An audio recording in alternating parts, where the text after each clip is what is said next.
Would like to call to order the adjourned regular meeting of the Southern California Logistics Rail Authority, the Southern California Logistics Airport Authority, the Victorville Redevelopment Agency, and the City of Victorville Council. And first on the agenda is our public comment. I do have Dorothy Miller on item number 1.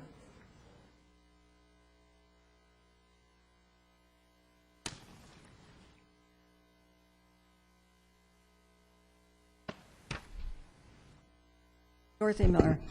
We have a little problem here with the City Council. Number one is we had a thing put on the agenda quite a while back that ended up saying it was under supplies. I'll say supplies. It was not. It actually was EB5 starting of, which never should have been on there that way. I feel that attorney should have been fired right then and there because he checks these agendas. He did not catch that. And a matter of fact, he probably put it on there. There's so many things that going on with you guys that is really hurting the people.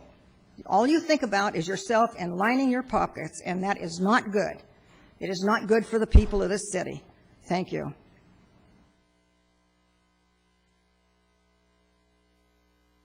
Item number 2 is revisions. I don't think we have any. Revisions. And item number 3 is a request to adopt resolution number 09102.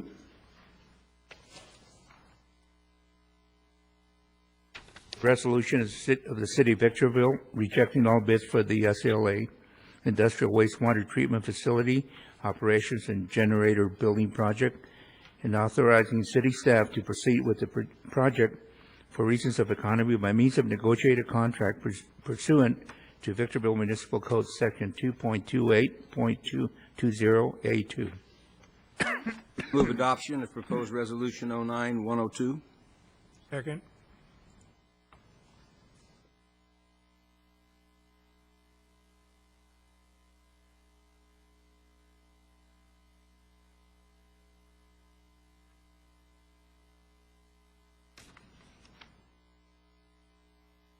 Item number 4 is a request to approve an amendment to the contract with Benham DB Inc. in the amount of $700,000 and a reallocation of funds within the SCLA budget. Approval. Second.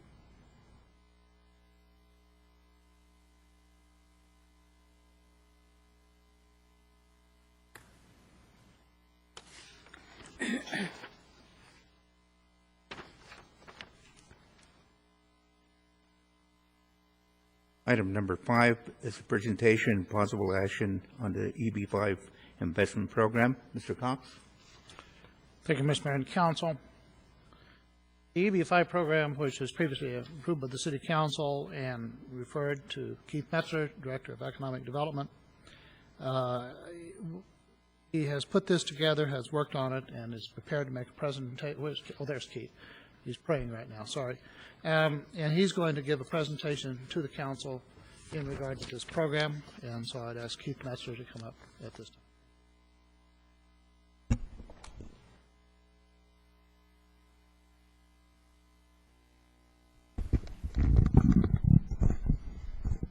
Mayor and members of the council, thank you for allowing me the opportunity to present before you this evening regarding the Regional Center program. I'm actually glad to be here before you, as this program is a program that we've worked on for a very long time now, and we found great importance in this program being helpful to our larger goals and satisfying some of our capital financing needs, particularly for capital improvement projects out at SCLA. I have been very presumptive in how to present before you this evening, so I'm hopeful that if you have any other questions or concerns that might not be addressed in this presentation, that you feel free to ask them of me. The presentation, as I understand it, has come about directly from specific questions from Councilwoman Almond, to which I had actually prepared a package for you of information that I'm hopeful answer her specific questions, but also provides you with the surrounding background and dialogue to give you a sense of how we've arrived to where we are today. And I've done that because it is a very complicated program, but I wanted to make sure that this council was abundantly aware of our status. And while it's been typical to enjoy the flexibility you've provided to staff to allow us to do our jobs the best way we see fit, I'm glad to be able to share this with you so that you can see the amount of work and effort that's gone into this program. So with that, I thought what I would do in the very general presentation is start by providing you with a background as to how we got to where we are today. The background starts for me on January 15th, 2009, when the city submitted a regional center application to the USCIS, which is an acronym for the United States Citizenship and Immigration Services Department of the federal government. On March 18th, the city actually received a request for additional information, a request that was in response to our application. The application wasn't lacking in substance or material, but there was some clarification points that the USCIS was asking of us that we had to respond to before they would give us any further consideration. So on June 8, 2009, we did respond with a revised package to the USCIS. And then finally, on June 19th, the USCIS designated the Victorville Regional Center. And what that regional center designation is a geographic boundary. It identifies the city limits of the city of Victorville as a geographic designation for which EB-5 investor visa applications and the whole process can occur.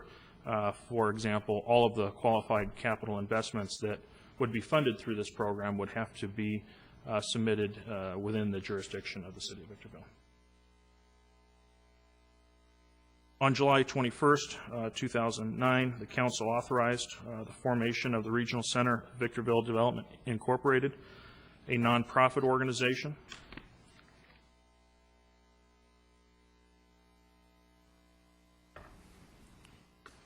On August 27th, 2009, the RCVD was incorporated with the state of California. On September 8th, 2009, the RCVD board members and officers were appointed.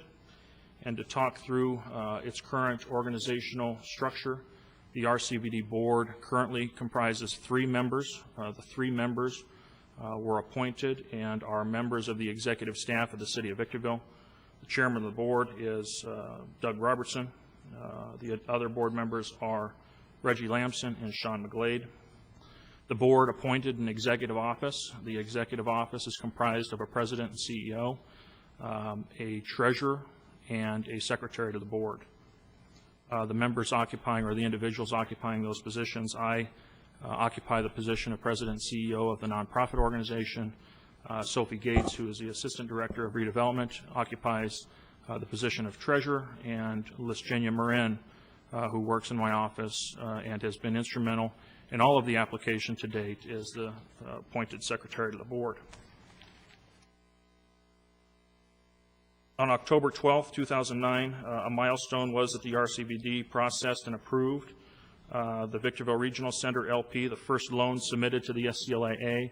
That first loan was in the order of $500,000, was approved by the SCLAA board, and has actually been an amount that has been deposited into an SCLA trust account, which is being held in LAIF by SCLA. Since that time, the RCVD continues to work with Inland, who is the private entity representing an organization called the Victorville Regional Center LP, in which that private entity is charged with the private fundraising activity, identifying the investors, raising the capital, so that that capital can be invested with the Southern California Logistics Airport Authority, so that those funds can be used to fund its capital improvement needs. One point that I wanted to raise to your attention with respect to the action on September 28th and the appointment of board members and officers, And actually, the action of September 28th and even the action preceding that, July 21st. On July 21st, I came before this board seeking the final approval and forming the regional center, the nonprofit. One of the things specifically that I was asking for by the City Council was that it decide on how to appoint the board. The Council didn't specifically direct me on how to do that because there were some risk versus control issues that I did share with you, and really was looking to you as the Council to help decide upon what was the appropriate risk the Council wanted to take versus the control it wanted to have over the whole program. And you'll remember the control issue. This Council has always wanted to have the most control in how the funds were raised and generated, spent, and even repaid due to some historical experience. Most particularly, this Council has been abundantly concerned in wanting to control the flow of funds so that it could be assured that the individual investors that are actually investing in this program do get repaid. So there were some control issues that we were juggling with with this Council. I do recall specifically that resulting from that meeting, the Council did ask staff to work the issue out, which we did with the assistance of the Mayor and the City Attorney.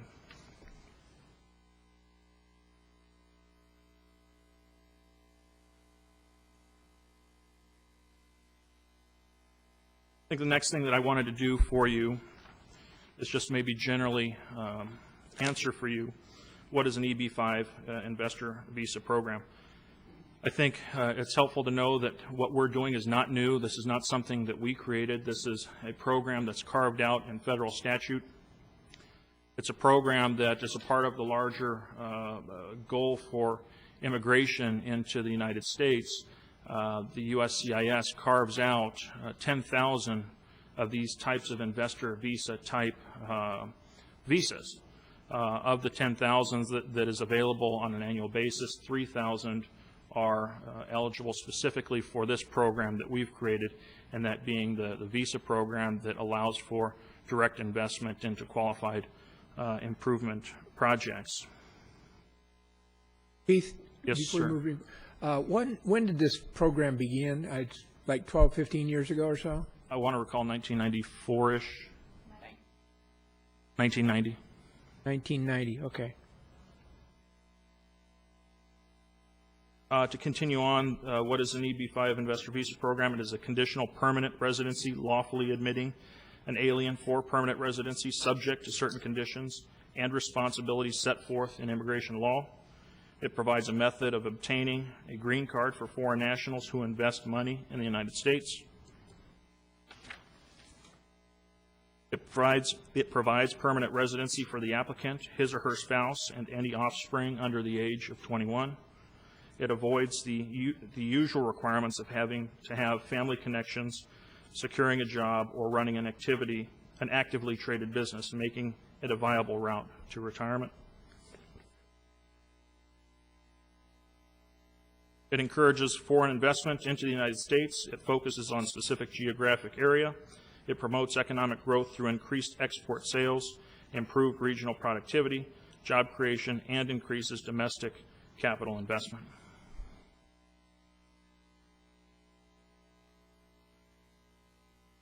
An operative word through this whole program is the qualified investment. And a qualified investment is a specific capital improvement that has that falls within the jurisdiction of the regional center. It is a project that has and meets the jobs nexus requirement for each investor applicant investing the $500,000 principal. There is a responsibility to the regional center to create 10 jobs with that investment. Those jobs have to be both direct and indirect. So it's not a program where we can just arbitrarily raise money to fund a project. There is a specific goal in mind. That specific goal clearly is jobs related, and that jobs related goal has certainly been compatible with the goals of this City Council as it relates to economic development. The application and the designation that we've been granted by the USCIS identifies 4 qualified investment projects. Those are listed in the slide before you. The wastewater treatment plant is certainly the most important one for us right now. It's the one that we're currently fundraising up to $25 million for. But beyond that, it contemplates other qualified investment projects, and those being the SCLA electrical generation program, the intermodal rail project, and the SCLA infrastructure improvements just in general. Altogether, the total amount identified to be available for fundraising over the life of what's been approved by the USCIS for our regional center is up to $100 million in fundraising. Question. How do you add extra lines to this list? Council action or what? We would have to, it's a little bit more involved than that. We have to go through probably an amendment process with the USCIS, amending our existing charter or application. There would definitely have to be another economic analysis associated with that. One of the clearest responsibilities we have is in adding any new project that we're able to demonstrate through the economic assessment that there is the jobs nexus that meets the overall intent of the USCIS. That same regard, Keith, isn't that the primary focus of the original Husing report when he developed the job, direct and indirect job calculations? That is correct. So Keith, let me ask you one, so I get it clear in my mind. These are the 4 things that we're going to focus on right now. We are only currently focused on one of the 4. We are only fundraising for one, which is the sewer treatment plant, which represents $25 million of the ability to go up to $100 million for the remaining 3 projects.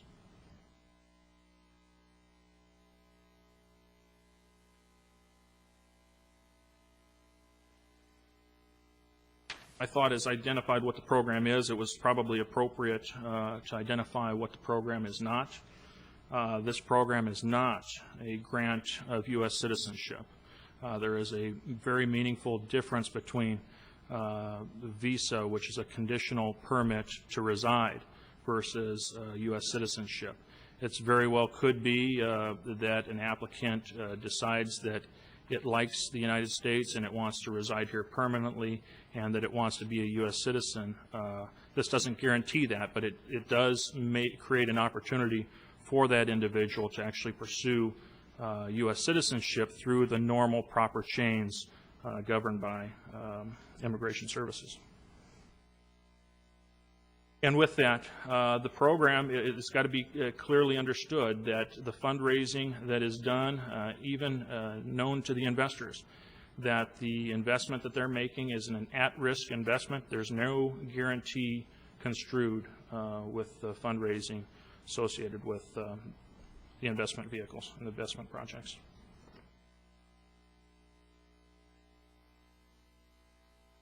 The city's primary goal in pursuing the EB-5 program is that it provides additional financial resources, funding, and indirectly creates jobs. I think the most direct thing that I can share with you related to what we're currently doing is that this program fits squarely into our capital financing model and is the only resource that we have at our discretion today, given the crisis in the financial market and the restrictions that we have in accessing public markets.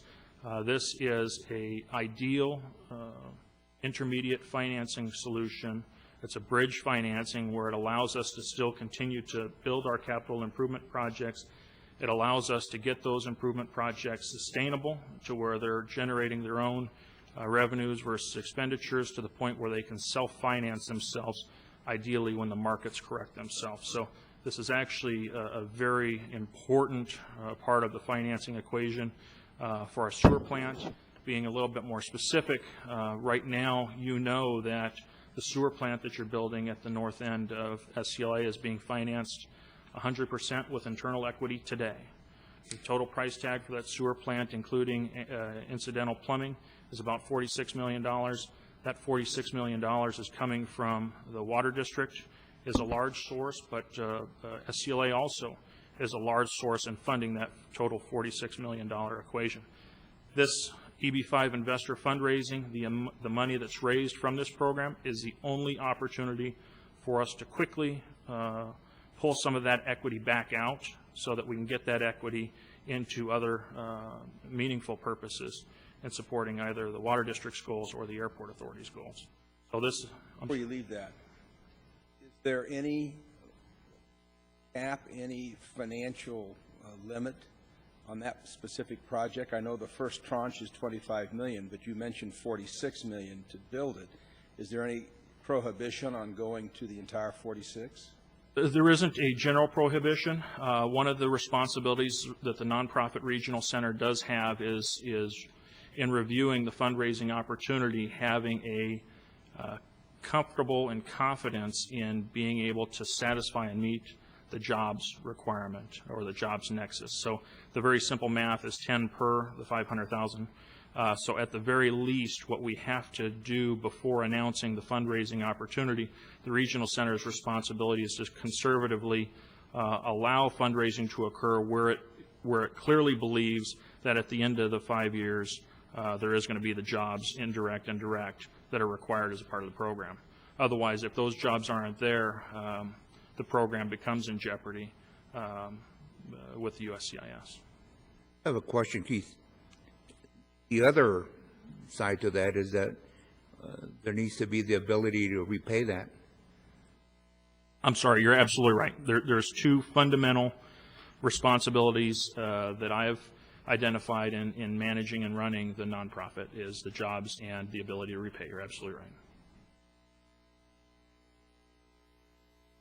And then maybe just to support that, knowing firsthand the knowledge that goes into the capital financing plan for the sewer plant, and having been involved intimately in actually trying to structure the interim financing and also the potential takeout, that's what enables us, and that's what actually makes the relationship work in having city staff serving as administrative staff for the regional center, because there is overlap in the need for understanding as to what one is, what one entity is doing and what the other is doing.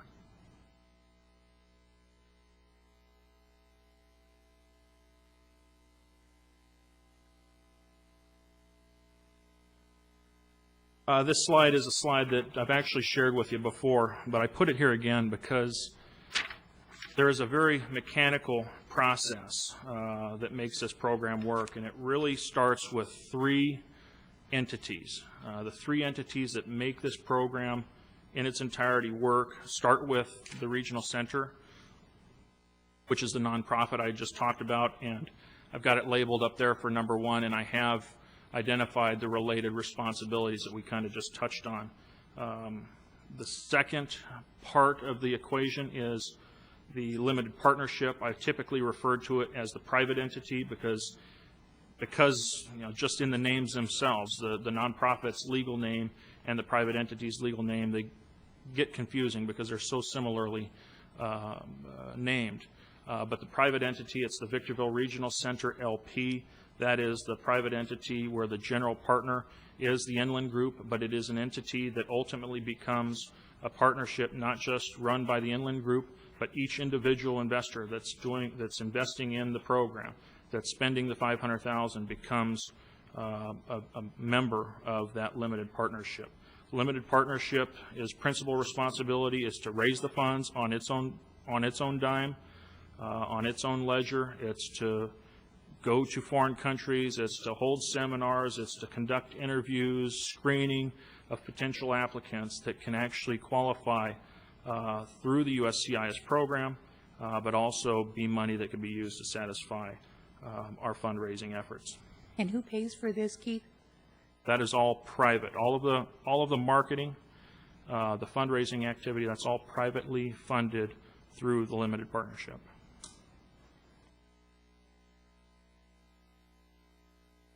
Third entity is the borrower. And in this case, for this fundraising, the borrower has been identified as the Southern California Logistics Airport. It is the responsible entity to repay that debt. And it has the ability to repay that debt either through future tax increment revenues, or in the case of what is the current financing plan for the sewer plant, is through the repayment, through the fundraising, reword that, as it is complicated. It has the ability to repay its obligation through the funds raised, secured from the operations of the plant once the plant actually gets sustainable. Any further questions on the three entities?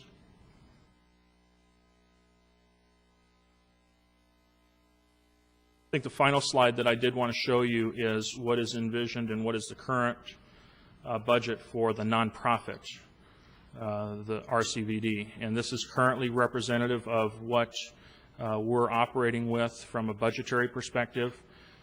The revenues are fairly straightforward. For every investor applicant that gets funded, the RCVD, the nonprofit, is entitled to a $4,000 fee. So with the 50 loans that are, the 50 investments that are expected to be raised from the private entity's fundraising, that equates to $200,000 in revenue for the nonprofit. Of course, we have identified some expenses, and even the expenses that we've budgeted probably are a little bit lofty. An example is the line item that we have for travel and meeting expenses. We haven't had any travel and meeting expenses, don't really expect any travel and meeting expenses, in large part because we've been relying on the private entity to do the fundraising, to do the travel, to go out and do the meet and greet and create the awareness and bring the investment back to Victorville. So we haven't spent any of that, no plans to really spend that. What we are finding where we are spending money certainly is on the insurance side. We've already paid for our insurance premiums to insure the board, and we are incurring legal expenses. But with that, I think the point in this budget that I wanted to make with you is that in a previous council meeting, we did approve a loan between the redevelopment agency and this nonprofit entity, and it was in the order of about a little over $700,000. That loan to the nonprofit gets repaid from the residual receipts generated by the nonprofit. So, for example, in this case, if we were actually to meet this budget, what's called a net income is a residual that's left over to be used to do whatever the board wants with those monies. In this case, that money would go to repay the debt to the redevelopment agency. That's just based on the first $25 million. That is correct. There's also a $4,000. The people that are putting their $500,000 up, they're putting a $4,000 administrative. Yeah, mechanically, when the investor is identified, their principal is $500,000, and the private entity has the ability to raise up to an additional $50,000. So the individual investor could spend day one up to $550,000. It's from that additional $50,000 where these incidental costs are paid from. The fee, the $4,000, certainly comes from that. And then, of course, the private entity has reimbursables and business risk to get compensated for.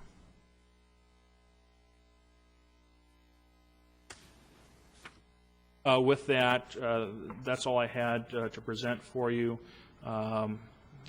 Left off the package of information with you. I'm available along with my staff to answer any additional questions or comments you might have. I have a question, Keith. Guarantees to make the repayment. What do we have in terms of making sure that those payments are going to be paid back to the There was that is a good question, and I'm glad you asked it. Through the process, I did personally identify one risk that was the way that was inherent in the way the program was being structured in the documentation phase of this program that wasn't entirely compatible with this council's goal, and that is to absolutely ensure that the individual investors get paid. The point of contention that we had early on, which is actually contained in the report provided to you, shows you that the contention was over procuring a fidelity bond.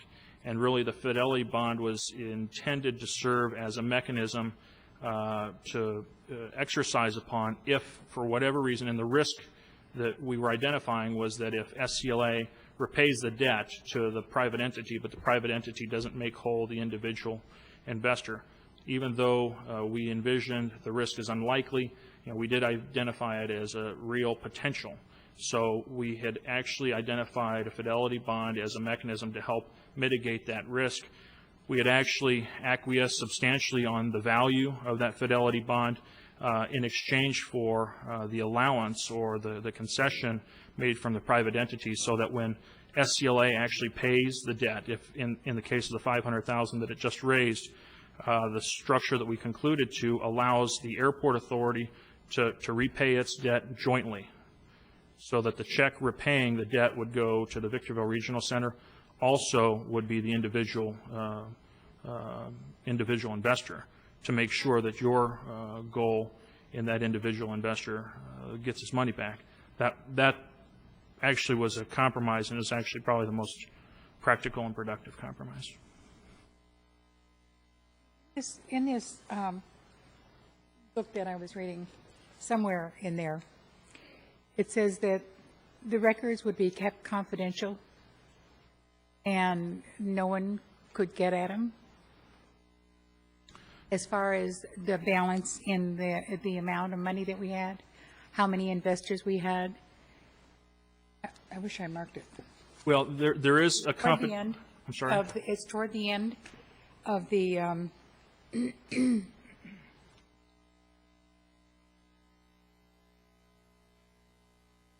where it says if we wanted to, I think, my concern is right now, I'm going to be right up front right now before we get any further, I believe we're just creating another layer of government. There's other cities that don't have the nonprofit involved in something like this. Have you looked into that also? We have, and that was part of that risk versus control issue that we did hash out starting on July 21st. And I think very basically the reason why we structured it this way was so that we didn't conflict out the council in the decision-making of the regional center. More specifically, and the city attorney could probably speak to it better than I could, but the reason for the nonprofit was to create separation so that the council wasn't in conflict to where the council would actually have to give up its seat as a council member, resulting from the conflict associated with running the regional center. My concern is that we're involved in it, and if something goes wrong, we're going to be blamed. I found the section I was talking about. It's, what was that? But it's section 14. It's toward the end of the brochure. And it's marked confidentially, ownership of work. Excuse me. Let's see if I can find the beginning of this real quick.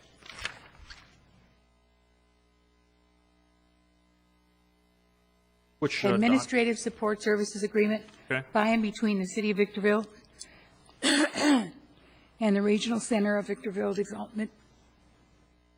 In that section right there, it's page 5, section 14.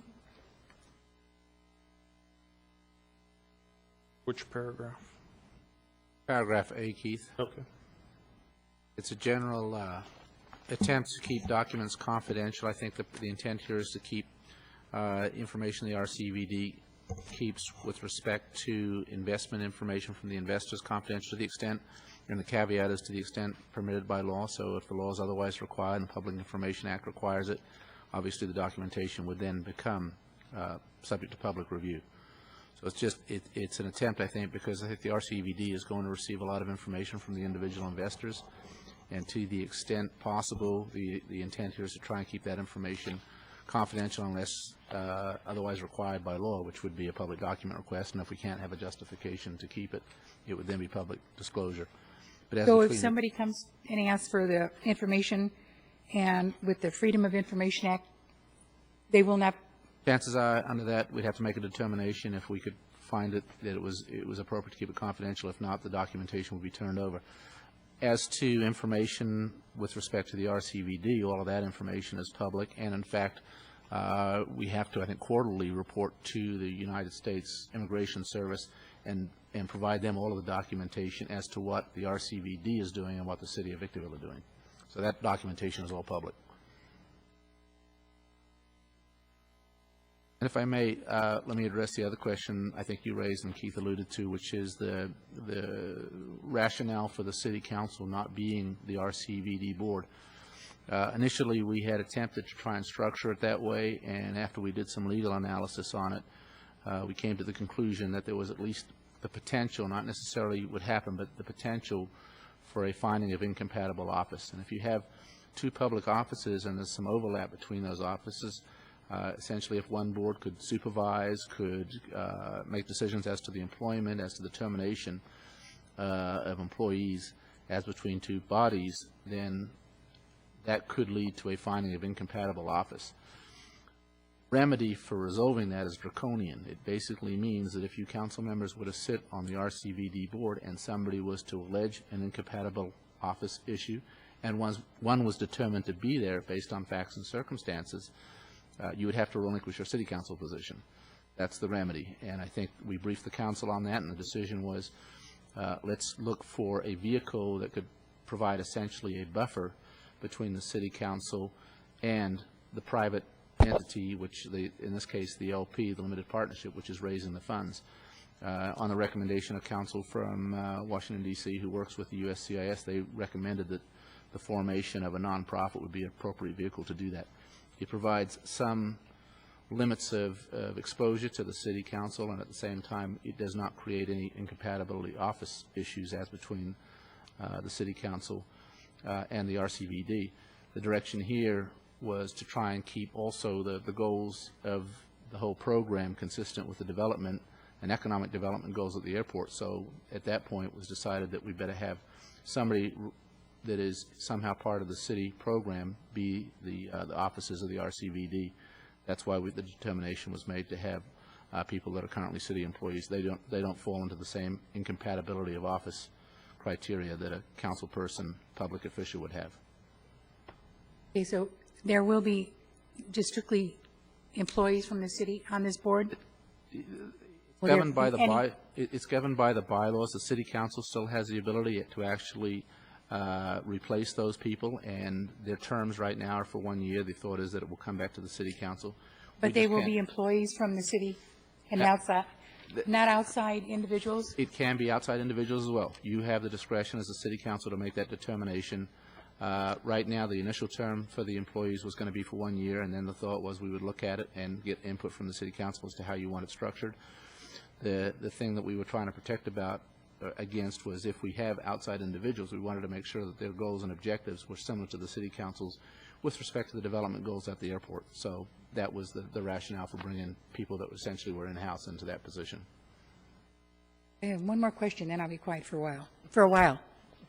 These people that are coming in and excuse me, paying money to get a visa, can they go anywhere in the city and buy a shopping center and create these 10 jobs that they're supposed to be creating, or is it strictly for the base?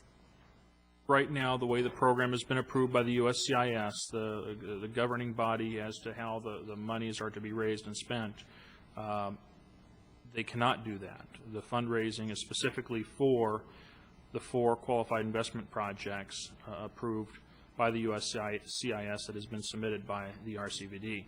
If, and there was a comment from one of the members of the public interested in pursuing that, if there was a goal of expanding it to other qualified investment projects, then we would have to amend the application, do a new economic study, and have the USCIS approve that process all over again. The way it's currently structured, you're focused specifically on the 4 fundraising activities.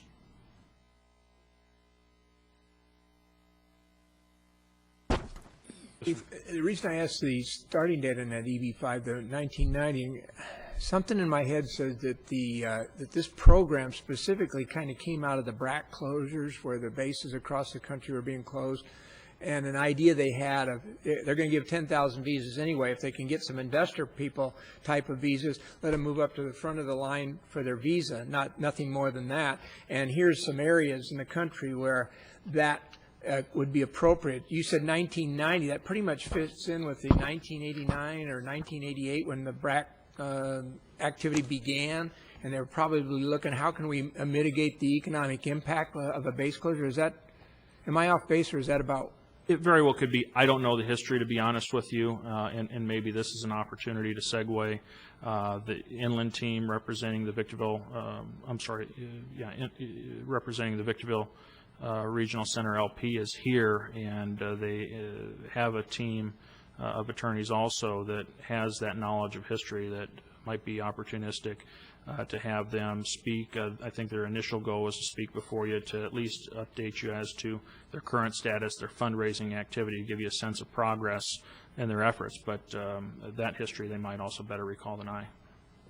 Mike, I don't know if the two were linked, but certainly when the BRAC process, 1988, I think, was when the first round of closures were announced. The EB5 program was relied on by some closed bases, and specifically even Norton down in San Bernardino availed itself of the program in the early days, and they raised, I want to say, somewhere in the neighborhood of $6 to $8 million for some infrastructure programs down there in the early 90s. Unfortunately, at that point, not necessarily that program, but some of the other programs around the country, there had been some problems with the investors and the level of scrutiny with respect to the investors in the program. And I think as a result of that, there was sort of a hiatus for a period of years where the USCIS went and sort of tightened the rules and the regulations, and the program got revamped, and now it's making a resurgence. It's in existence in a number of other cities in the United States. I think the whole city of New Orleans has a has a regional center designation. There's a very large one in Philadelphia. I think that's also associated with base closures. So while it may not have been, and Inland may be able to answer that, while it may not have been specifically there, it was certainly used in the first couple of rounds of base closures, and now the rules have been tightened, and the program is significantly stronger than it was back then. Before we let Keith go, I have some questions, Mr. Mayor. It has been suggested by some that this creation of the intermediary nonprofit was specifically requested by one or more members of this council. I don't believe that to be true. To be a little bit more specific on the origins of the nonprofit and the fact that no member of this council sits on that nonprofit. I can answer that specifically. I do recall specifically that the idea of the nonprofit was born by myself. Probably city attorney was involved in that discussion, and maybe John Roberts at the time.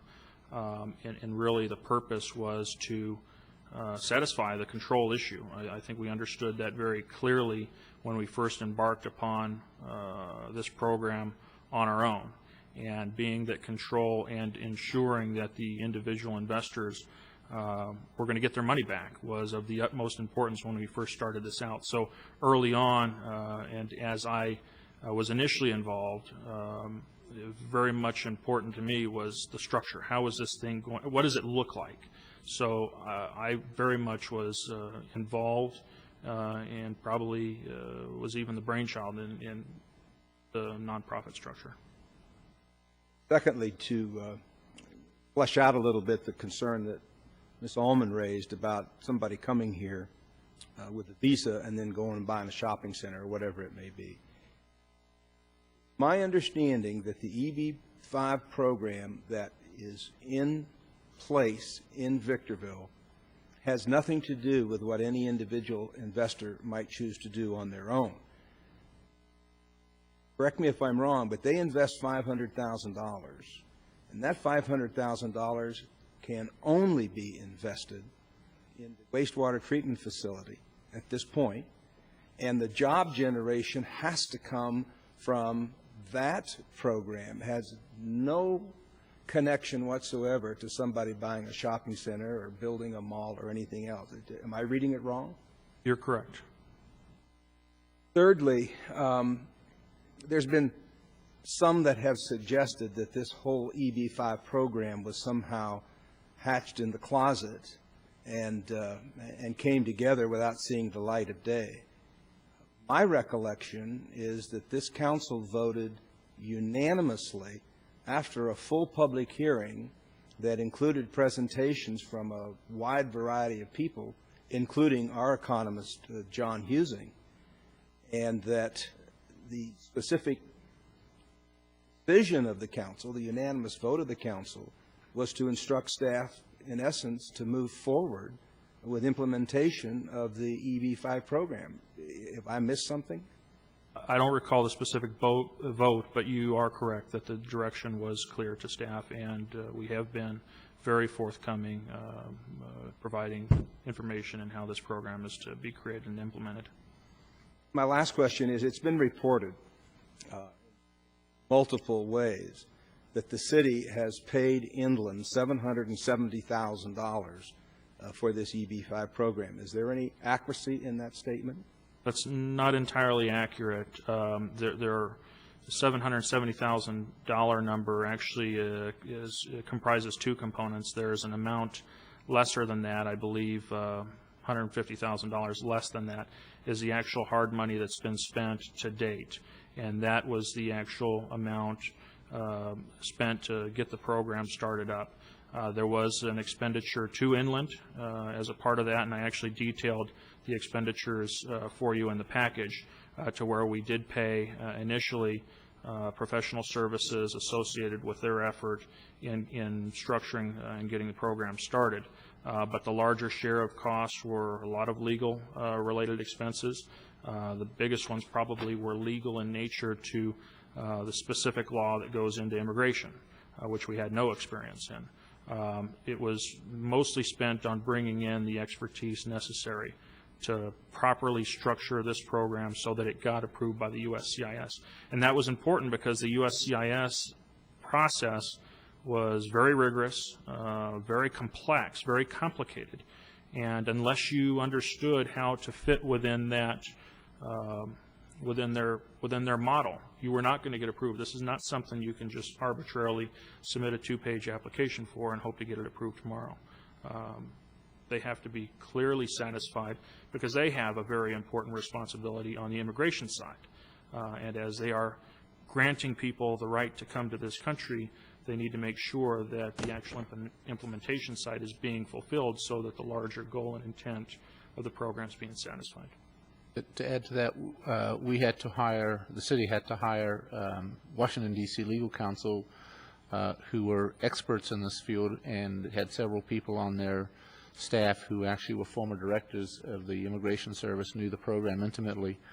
And as Keith said, it was a rigorous program and a lot of documentation. And so the city approved their contract some time ago to bring on their resources. And it was unfortunately a very expensive process to get that started.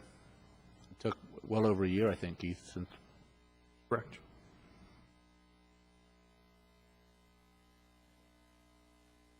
Okay. We do have the bylaws for the nonprofit, right? I'm sorry, say that again? Bylaws for the nonprofit. They are provided in They're in here, documentation, okay. yes. The only other comment that I have is that I recall when and I have no problem with the program, we voted for it in July for the formation of the center for Victorville. But before that, when we talked about this unanimous vote, it was for a trip to China with another company, and that's where we voted for the EB5 program, not for the city of Victorville, but to form a partnership with some other company that went to China. Let me finish. And that was the unanimous vote.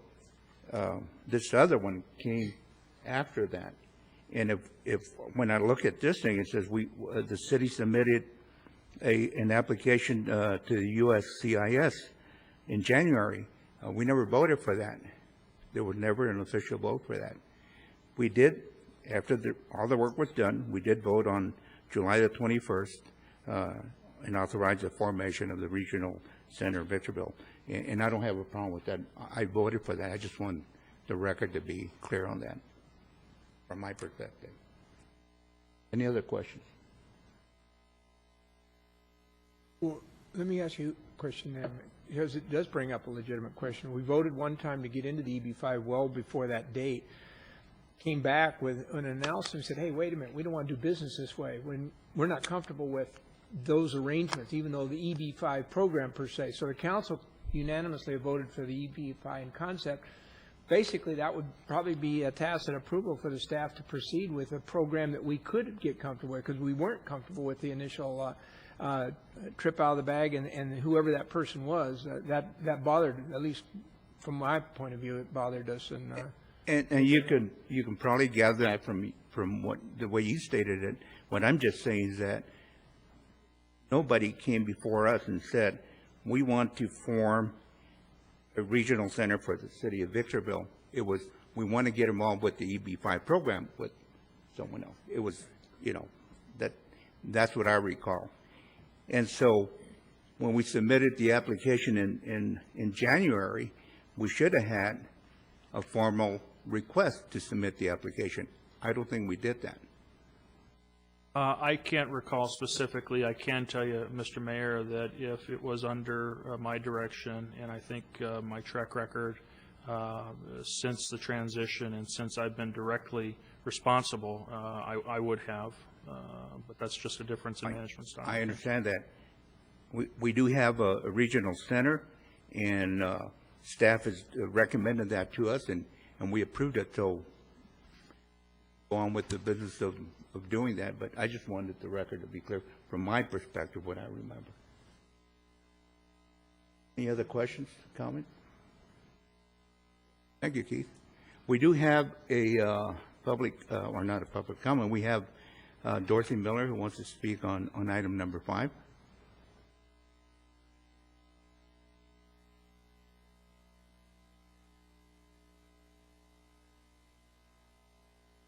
Dorothy Miller. At the last meeting, Mayor Pro Tem called for this to be heard tonight. Most people don't understand when they're an audience out here that we can take and change meetings whenever we want to change them. And this is what happened. You see all the people here? That's why, because they don't understand when you want to continue a meeting to another meeting, and then next week will be another meeting, and the people don't understand this.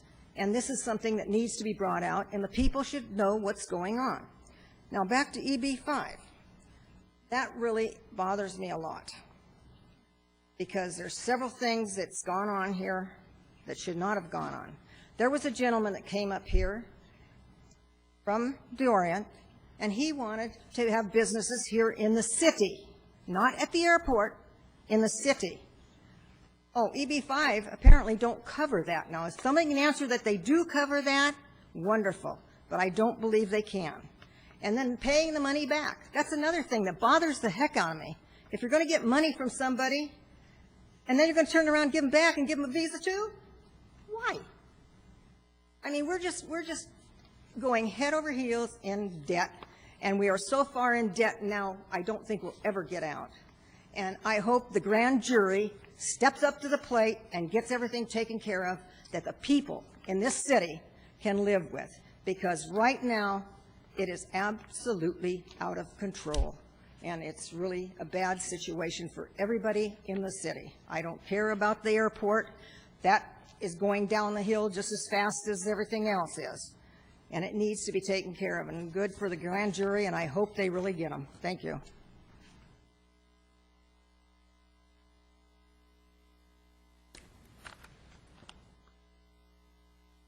We have item number 6. Mayor, before we leave item 5, it was my understanding that there was, I think it's something, there was to be some presentation from England? Inland has provided some presentation material. I know they are interested in sharing that with you, so it's available and ready at your discretion. Go ahead. Buck?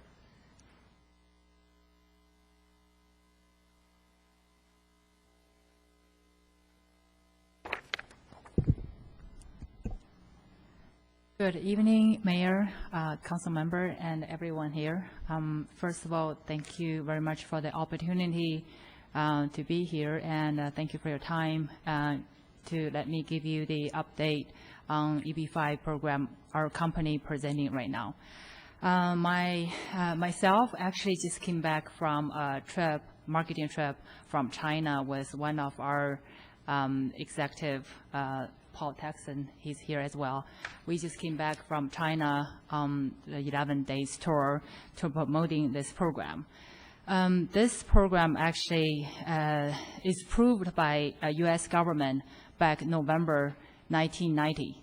But back then, there was a $1 million investment to the United States. Then U.S. government will grant the green card. Up to 1993, this program has been updated to $500,000 investment to U.S. Then on the different requirement, which is create 10 jobs of the locally in the regional center, then government will grant a green card to the foreign investor. This program has been long enough, well known in China, Vietnam, or any other foreign country.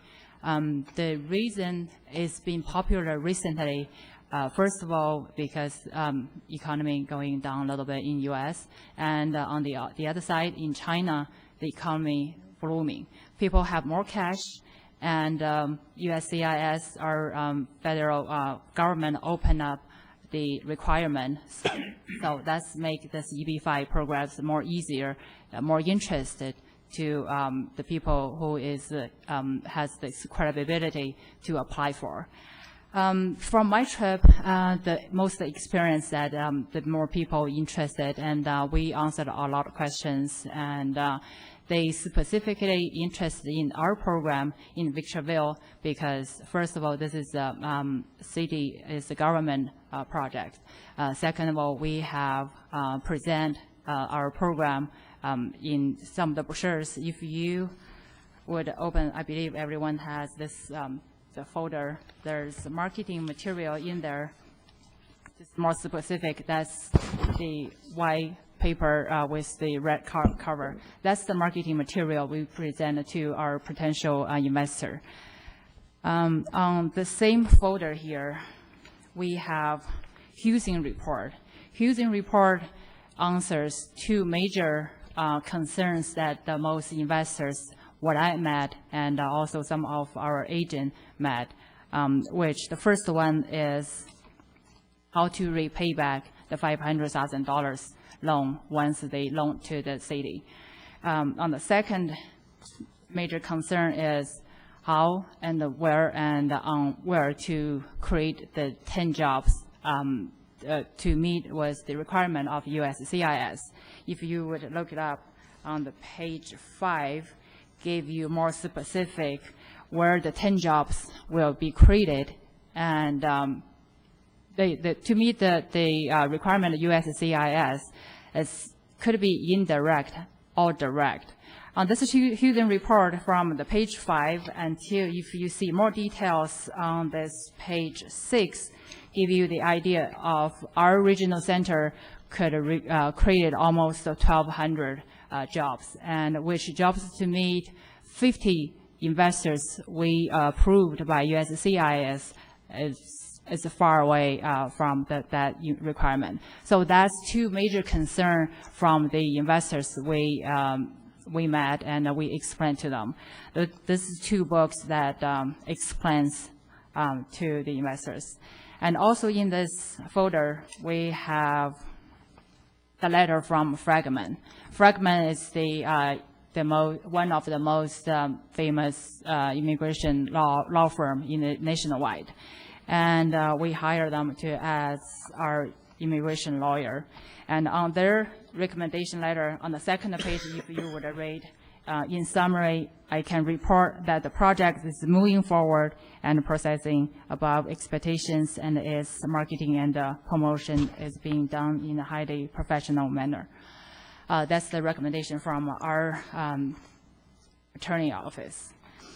And we have also made this report, which is I'm going to represent it to everyone, is to give a little bit update on this EB-5 program. In the June 2009, we received approval letter from USCIS that Victorville Regional Center legally formed, approved by USCIS. And in date October 2009, advisor agreement signed between regional center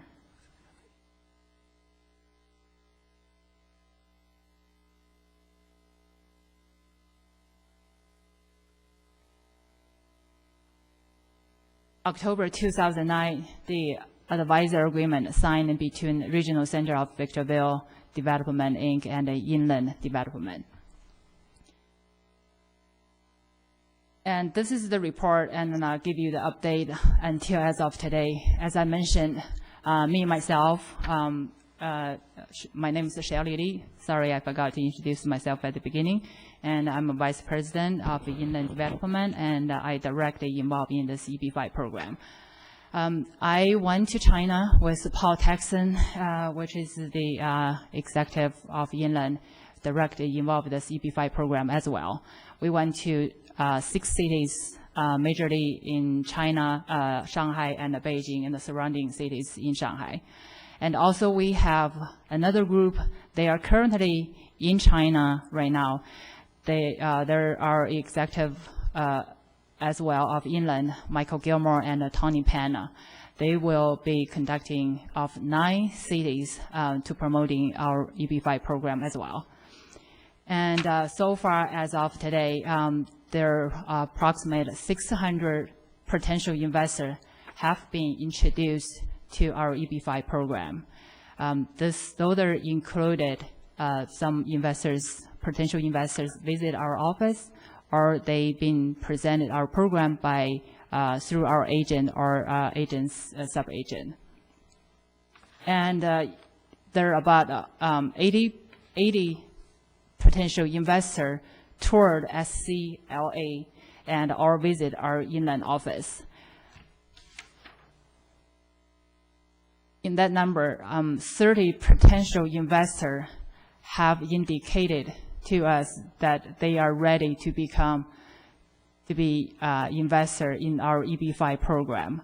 Those are numbers. We have names, and also some of the investors, they have signed some documents and also gave us the copy of their personal information, background, and also their money legal source. 9 investors have signed contractual documents, and 4 investors have placed funds of $500,000 into our U.S. bank escrow account. And 1 investor's loan document package has been completed with SCLAA.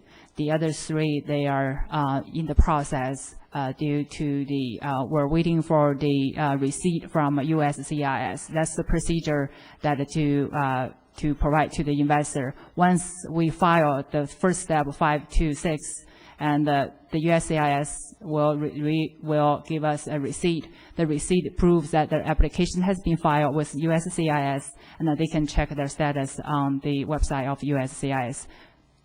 Yes, sir. When an investor makes the commitment to put into here, what's the turnaround time between putting the $500,000 up and getting certified into the account? The difference between the 1 investor and the 4. What's the time? About 2 weeks. Oh, about 2 weeks.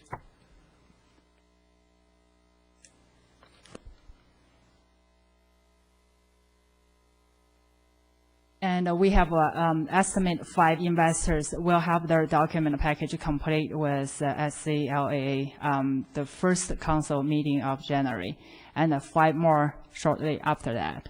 Those are 10 people actually we've been talking and contacting for a few months. So these people, they're ready, and then they should be complete the package pretty soon.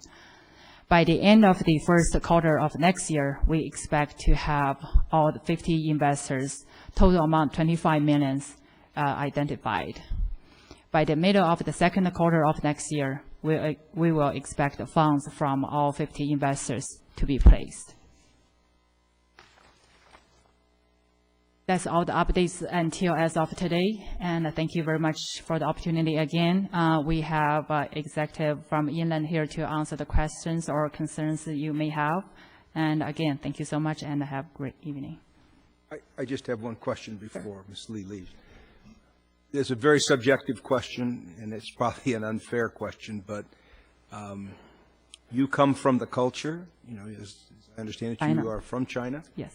How did you read the receptiveness of the Chinese folks that you talked to, both to the EB-5 program generally and to the opportunity to invest in Victorville specifically?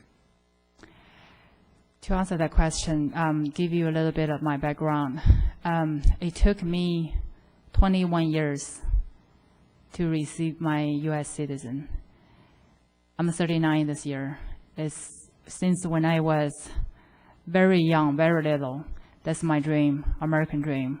But back then, there's no way you can do any way faster to get visa or even no green card. This opportunity, when I went to China, give you another story. I was on the airplane. I was surrounded by 15 or 16 gentlemen. They're all officials. What they asked me, the first question is that, can I see your passport? Each one of the person just look at my passport for half an hour. I never see my passport back until before I leave the aircraft.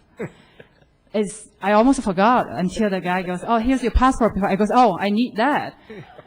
So the opportunity for Chinese, I sacrifice the time.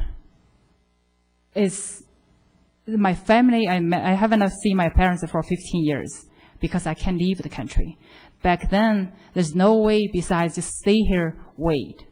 No matter how much money you have, no matter how smart, how much skill you have, there's no way. But as today, everyone knows this is a great opportunity because $500,000 and it only takes 3 to 6 months. You get a U.S. green card. You probably wouldn't understand as we do because American is the most powerful country in this world. American green card is almost impossible commodity ever in the history you can get. But like right now, for investment of $500,000, you can have your children and your family live in the U.S. and to provide them the best education emphasis and also the housing. And $500,000 for some Chinese, and as we know, that's not much. And in return for the green card, that's huge opportunities. That's why when I came back, and then everyone asked me, what do you think about this program? I just feel jealous, unfair. Took me 21 years and took you only $500,000. You go get it and fast because this program, by the way, this program only lasts 3 years. That's the last statement we got approved by Obama government, the September 30th this year. So as a Chinese, is well known about this program, well recognized. This is the highly recommended opportunity, maybe just in next few years. I have a question. Sure. The Chinese government, I assume, also has to have some kind of approval on when you go through this program? They don't have any approval or disapproval on this program, but they do have restricted limit of wiring outgoing money of $50,000 each person. However, our USCIS has opened up the door to the investors. It does not matter how many wires you make into the U.S., our account. But as far as you get total amount of $500,000, that's it. Like the first investor, it took him 10 transactions to make $500,000 out. But we accepted, China government let it go. So it's both way, open the door. Any other questions? Thank you. Thank you.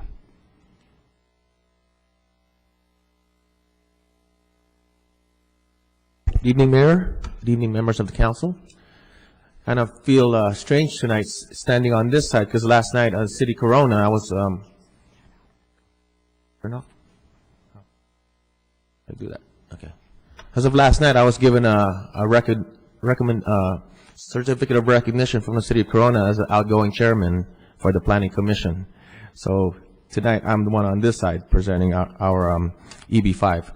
My name's Paul Texan, and I'm the Executive Marketing Director for Inland Group. And I'm very proud to be part of this program because for the last 20 years, I've been working with the investment business, and the last 10 years working with international markets. So when I went out, we took Shelley because she's very good, especially with the China market. But my job is to offer this to the rest of the world. But we all know Asia is where the big money is, especially with 8% GDP with China. This program, EB5, is getting a lot of political support, especially on the federal level. It's been dubbed the economic stimulus without taxpayers' money. And unfortunately, sometimes it's linked into other immigration bills. And I think when I attend the trade associations in D.C., they're trying to kind of separate that because this is good for economic development for regions and states. One thing I want to say in regards to this program, it's very difficult to market. I mean, like I said, 20 years in the business, 10 years international experience. I gotta say, I sold life insurance before, and the toughest part about that product is trying to sell a product to someone who pays the premiums, and they have to pass away, and someone else gets the money. So this program is like what Keith mentioned. The EB5 program does not grant a U.S. citizenship. That's not automatically granted. At the same time, it does not guarantee the investment monies. So when you present this to someone who's never been here and they ask, where is Victorville? You pretty much have to start from scratch. However, I must commend the city and the decisions that were made, which of course I wasn't part of the program yet, and when you revamped it and you actually changed it to where you focus on what was important to the investors, which addressed the first part, which is the jobs. Because when you don't grant the U.S. citizenship, it's the job creation that actually enables them to get that green card. And the second part of the not guaranteed investment, well, it was the ability to repay, and then using that using report that shows us how the economic model will show that. So that is really the weapon that we are using today to set our program apart. So this project, thanks to your hard work, is giving us the edge and the advantage over all the other EB5 programs. And just to make it known, this EB5 program, almost every state, and I can't even mention, I think last count, 40 to 60 other EB5 regional centers that are on application or is coming out. But I must say that this program I'm very proud of, and to market it and to be part, and hopefully we're very successful. So far we've had a great start. It's not easy, but I think we will meet our objectives. So with that, I want to thank Council, Mayor. Thank you. Any questions? Comments? I don't have a question of Mr. Teskin, but I will have one question of Inland. Thank you very much. Thank you. My question of Inland is, if you're in a position to, it has been stated and more than once that the city has paid Inland $770,000. If you know, how much money has the city paid Inland for your involvement with the city in the EB5 program?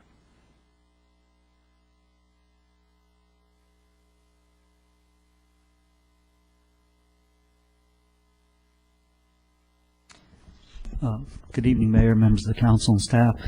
I'm Tom Barnett with Inland, and just briefly answer that. I think that Keith has provided you with a full package of information that shows all the expenditures. And in summary, Inland's been paid a total of $168,000 starting in fiscal year 2007, and that ran through fiscal year 2009. In fiscal year 2009, 2010, there's been no payments because the program shifted over into a fully private program, as you've heard.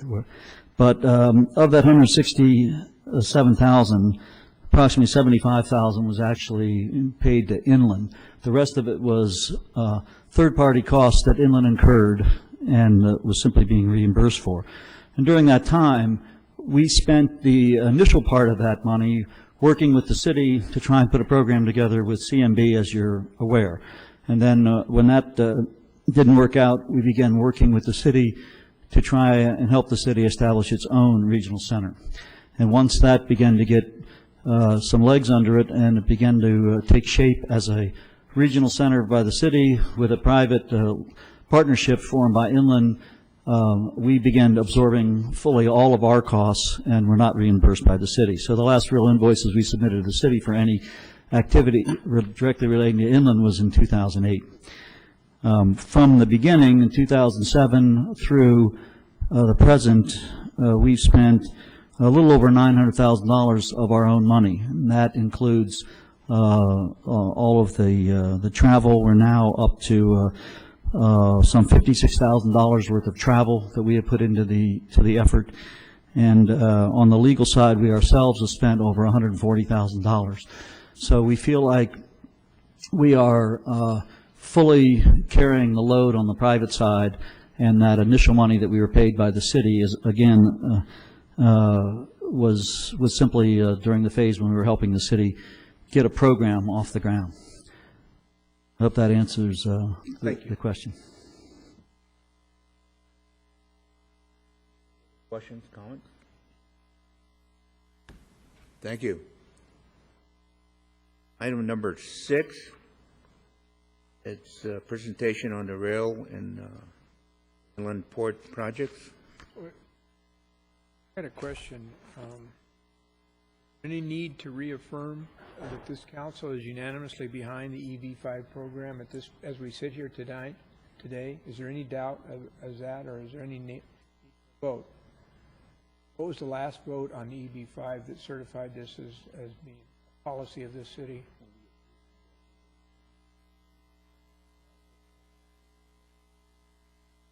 Okay, just wanted to... Before we shift to the rail, I'd like about a 5-minute break. I just said that. 5-minute break.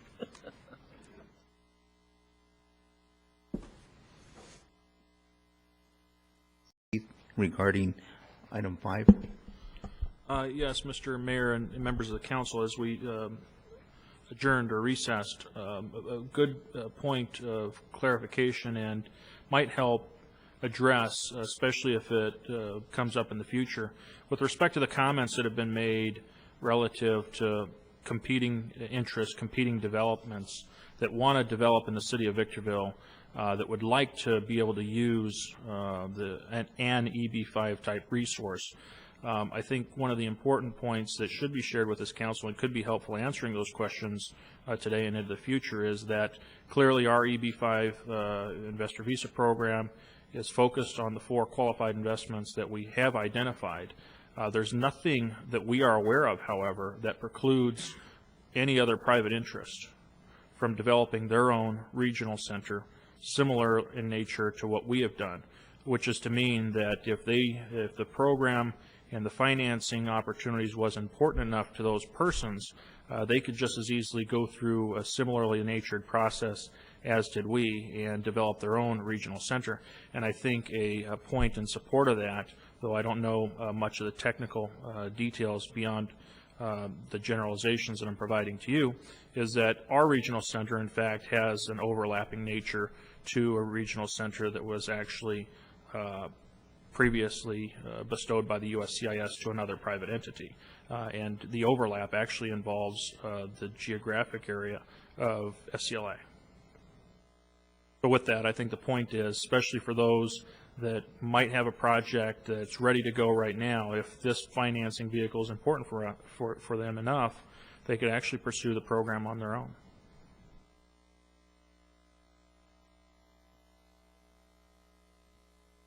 The clarification is that there may be people interested in the private sector, and we do not obtain loans for the private sector. These are governmental functions which are helping to create jobs at the base. But if there were individuals who felt that there was a private development, they would not be precluded because of the center that we have developed, and they could do the things that have been either discussed or rumored that somehow we have blocked those out or we don't have an interest in creating those jobs in those sectors. The private sector can still do that.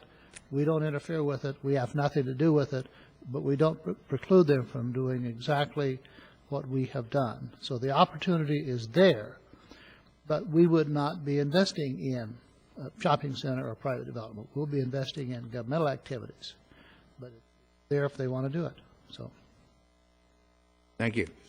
Item number 6, Mr. Cox. The number 6 item, there has been some discussion in regard to the rail at George Air Force Base. I'll refer to it forever, I guess, as George Air Force Base, or it's now SCLA, SCLAA, Railroad Authority, and several other acronyms. But the discussion that causes a lot of controversy is that somehow we started a project and we aren't going to finish it, or there was never a plan to finish it. I don't know where the history that was passed out. I don't know who actually prepared that, but it's good information. The reason that we stopped the activity toward the development of the rail cycle and the intermodal is that we don't have the money. Economy changed. The city of Victorville could not continue with bonds, and the project has been suspended or put on hold until the economy changes or until something happens that would cause us to be able to move forward on that project. The rail the acquisition of land has been stopped. The construction of the rail has not begun. And until developments occur where you have a user that would justify either the obtaining of the money, the user putting up the money, BNSF putting up the money, or selling bonds to put up the money, the city of Victorville has, at this time, shelved those programs to concentrate on, as the council has adopted in the budget, so that spare rail development is not occurring. But it has not been abandoned, and as far as I know, the official position of the city is to continue on that when it's economically feasible to do so, or we have a demand from investors that would justify the continuation of it. The map that you have before you is, I had asked Sean to make a presentation because we have a situation that, as a public entity, puts us at a substantial disadvantage that a private entity would have, and that is as follows. What we do is revealed to the public, and the public has knowledge, and therefore they get to see the future right-of-ways or what we have planned. And when we want to move ahead, we obtain property through purchase or condemnation. While council in the past has tried to avoid condemnation of property, we often have no choice. And there are those individuals who believe that the land may be higher than what the city or the rail authority is willing to pay, which results in condemnation. The city of Victorville had entered into a contract with an agency to purchase, and where it was failed to purchase, it came back to the council. Council had authorized the condemnation, and we proceeded, and the city proceeded with the acquisition of property.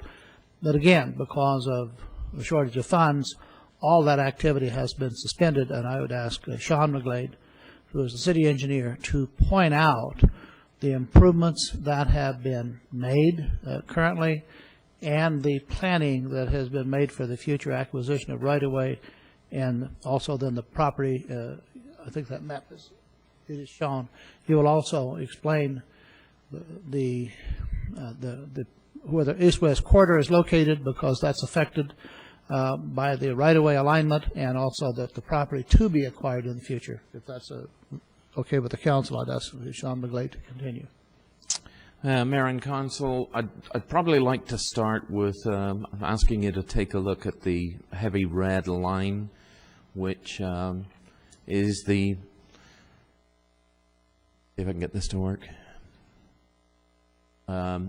This is the rail spur, that's the balloon track, and further up to the north, those would be future industrial served or rail served properties.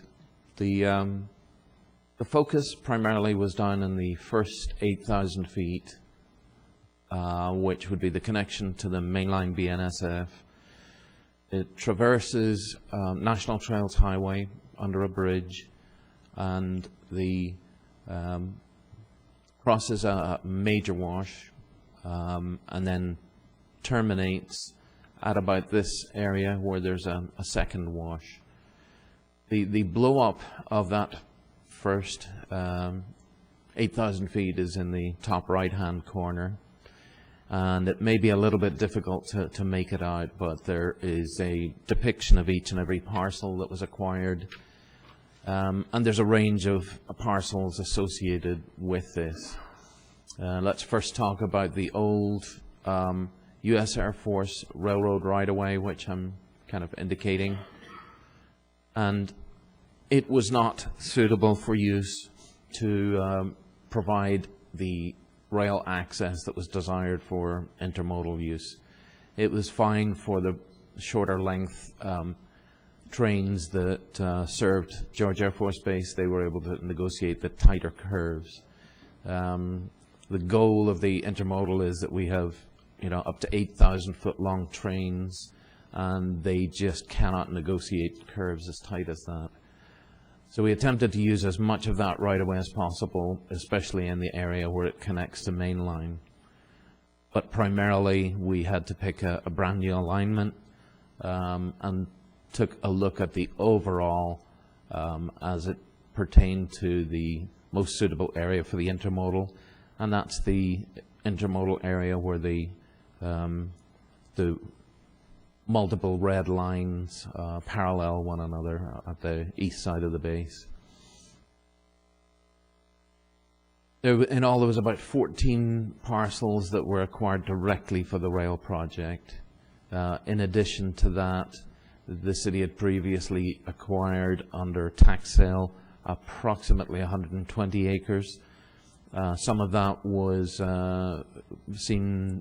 deemed to be used for the high desert corridor, but when you buy a large parcel, you only need a portion of it.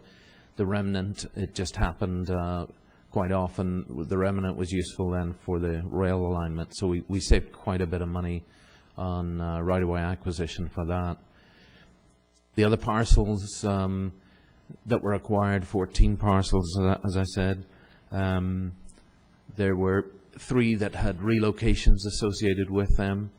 There was a couple of homes that we had to buy, and we had to relocate the residents of those homes, and then demolish the homes. The biggest relocation, the biggest challenge of all the property acquisitions was the Sully Miller parcel, and that would be generally located in this area. The entire asphalt batching plant had to be relocated. That just seemed to be the biggest target that we had, was to deal with how can we design around it, and we looked at all of the different possibilities, and it was just impossible, or it didn't fit the ultimate plan to try and design around the asphalt batching plant. So it was relocated, and some of the office structures associated with that. The land acquisition was quite complex because they had Sully Miller had land that they owned to the north of where the railroad would cut through, and that became uneconomic for them to hold on to that. And so we actually ended up trading off some property that we had acquired, both by normal transaction and tax sale property. Once the right-of-way was acquired, then we were able to start construction. Prior to that, of course, there was a lengthy environmental process that had to be accomplished. And, you know, in terms of dollars, we were about $2.25 million for the environmental, but that environmental covered more than just the 8,000 linear feet. That was a huge overall effort to include the intermodal as well as the first 8,000 feet. The design, total design for the grading of the lead industry track and the bridge structure was about $880,000. We got into construction. The bridge structure itself was a little under $6 million. And then the massive grading operation associated with that for the lead industry rail bed was approximately $11 million. What that has left us with, and actually over on the other side you can see an aerial photograph that was taken in April of 2008, and in that you can see the grading of the rail bed, and in this area here you see that light colored, that's National Trails Highway where there's now a bridge. The grading of the rail bed goes beneath that bridge, and the 8,000 foot long project terminates just over to the left hand side of the photograph there. There was about 600,000 to 700,000 cubic yards of earth moved during that project, and the bridge design into construction was about 2 years. Going back to the property ownership map, and again it may be a little difficult to see it, but there is a substantial amount of city-owned property in and around the 8,000 feet. The potential for developing rail-served property is there. In fact, I think Keith Metzler can probably speak a little bit more to the interest being shown on the next stage, which would be to place the steel rail and provide rail access into some properties. The rest of the property acquisition for the intermodal, I think what I'd like to do is to just try and indicate the yellowy colored line which depicts the property boundary of George Air Force Base. Beyond that is property that was targeted for future expansion of the rail and the intermodal. The green line, which I'm trying to follow here, is kind of depicting a footprint of the multimodal, intermodal, and including the balloon track, which would be needed for that phase. So the initial phase was the 8,000 feet industrial, southern industrial track. Then the next stage was going to be the multimodal, intermodal, which was going to require about 22 million cubic yards of dirt to be moved. The cost estimate was in the order of magnitude of $150 million. That was a lot more than we were prepared to launch into, but certainly the first 8,000 linear feet made sense. The property acquisitions, you can just see 2 80-acre parcels that were acquired, and in this vicinity here there were some more parcels that were acquired.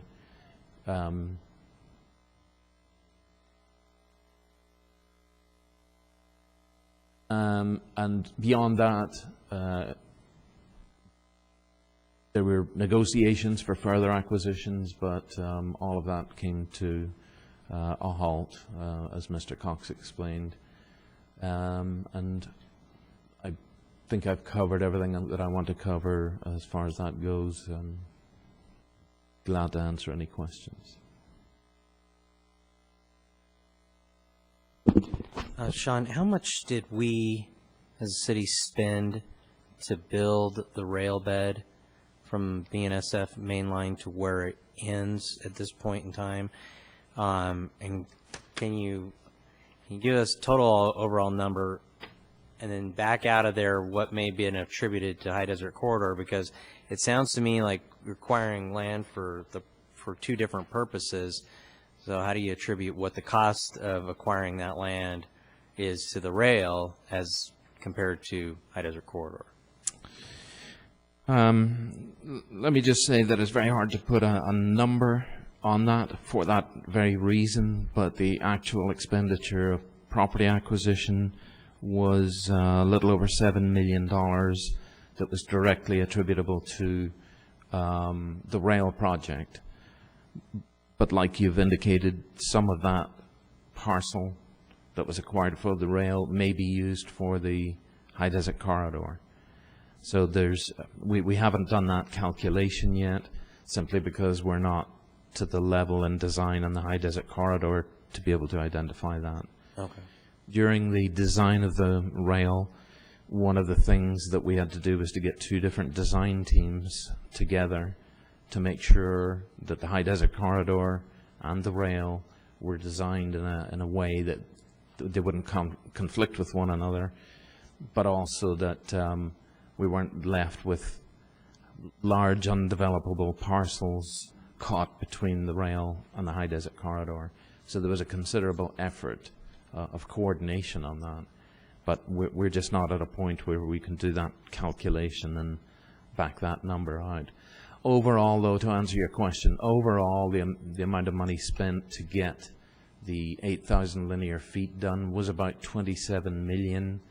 Of that, there's going to be 17 of that in construction, about 3.2 in design, environmental, and the rest was the acquisition.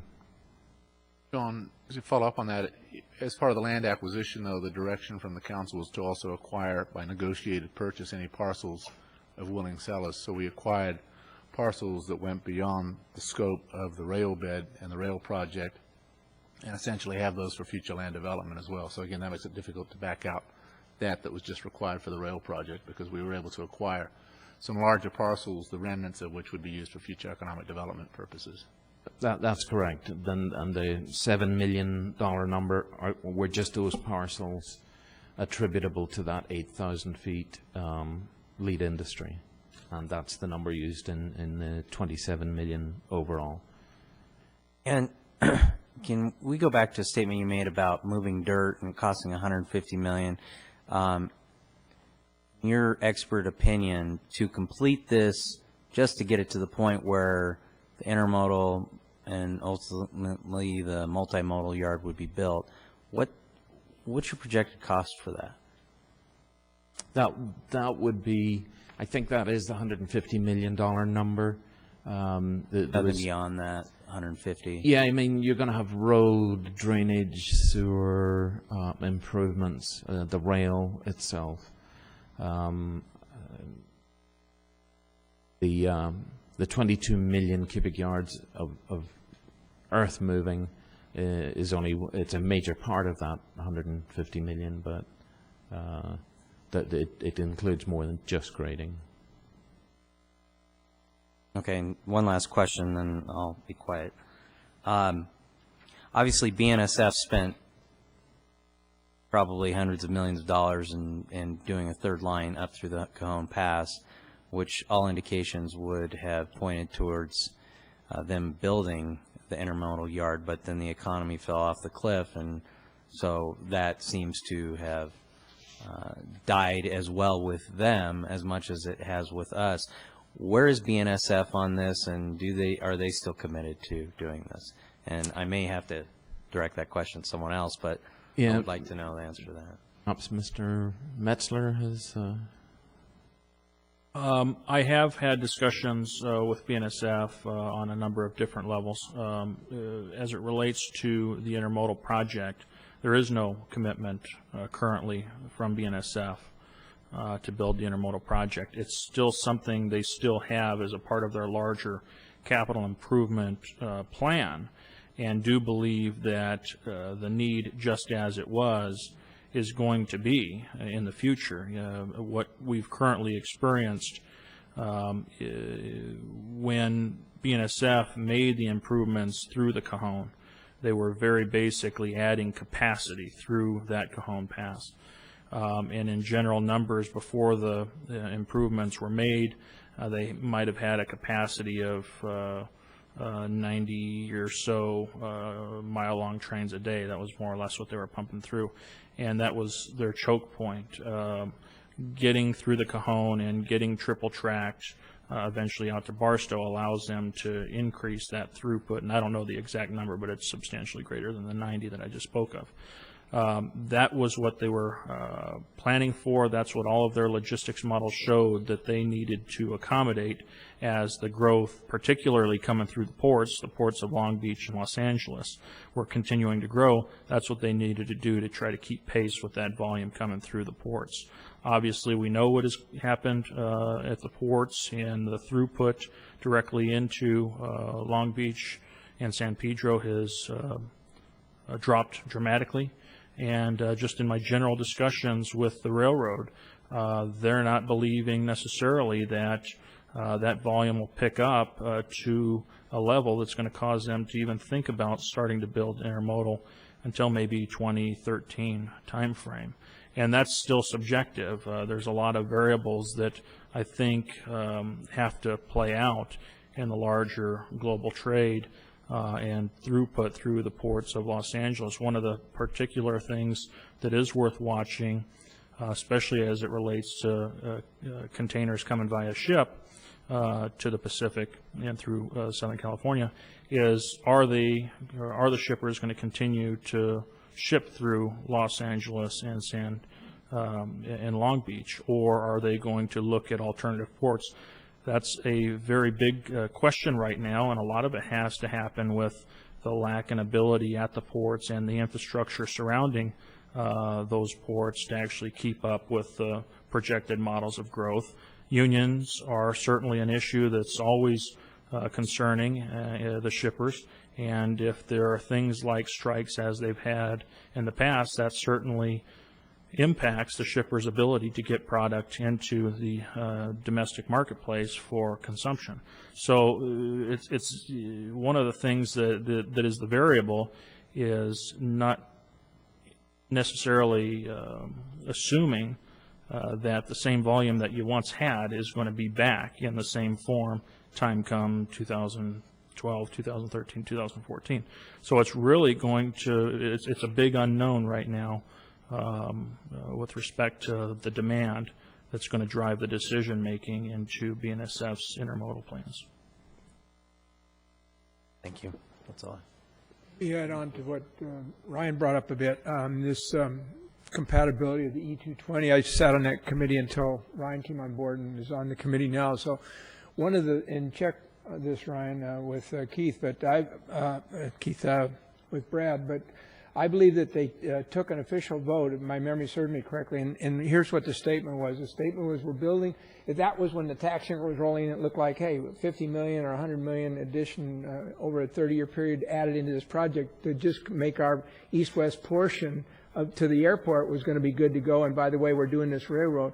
When you get your funding for the E220, you come back and pay the RDA back. At first the answer was, well, no, you're benefiting from this. And I said, wait a minute, Victorville isn't going to be paying for this east-west corridor. This is a great concept, but we're just a little piece of it. If we're going to be a front-end source on this money at that time, it looked like it might have been a possibility, then pay us back when you get your funding formula approved.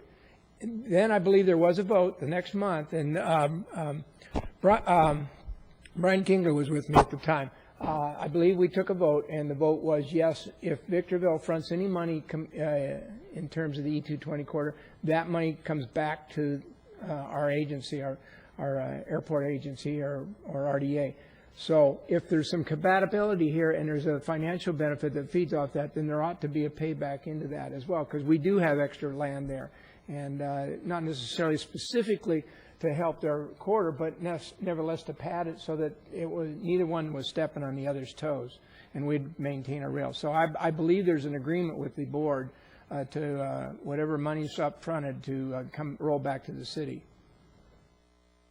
And the other part of that equation, and this is where I'm not, that $7 million I was interested in because there's quite a few parcels, and I don't know what we paid, individually. I'm sure that as we closed the deal on one set of parcels, the price of parcels kept going up. We were kind of bidding against ourselves in the success, and it looked like, oh boy, this intermodal's coming, and everybody and their brother that had a rat hole of a piece of property out there was asking $10,000 an acre, $20,000, $30,000.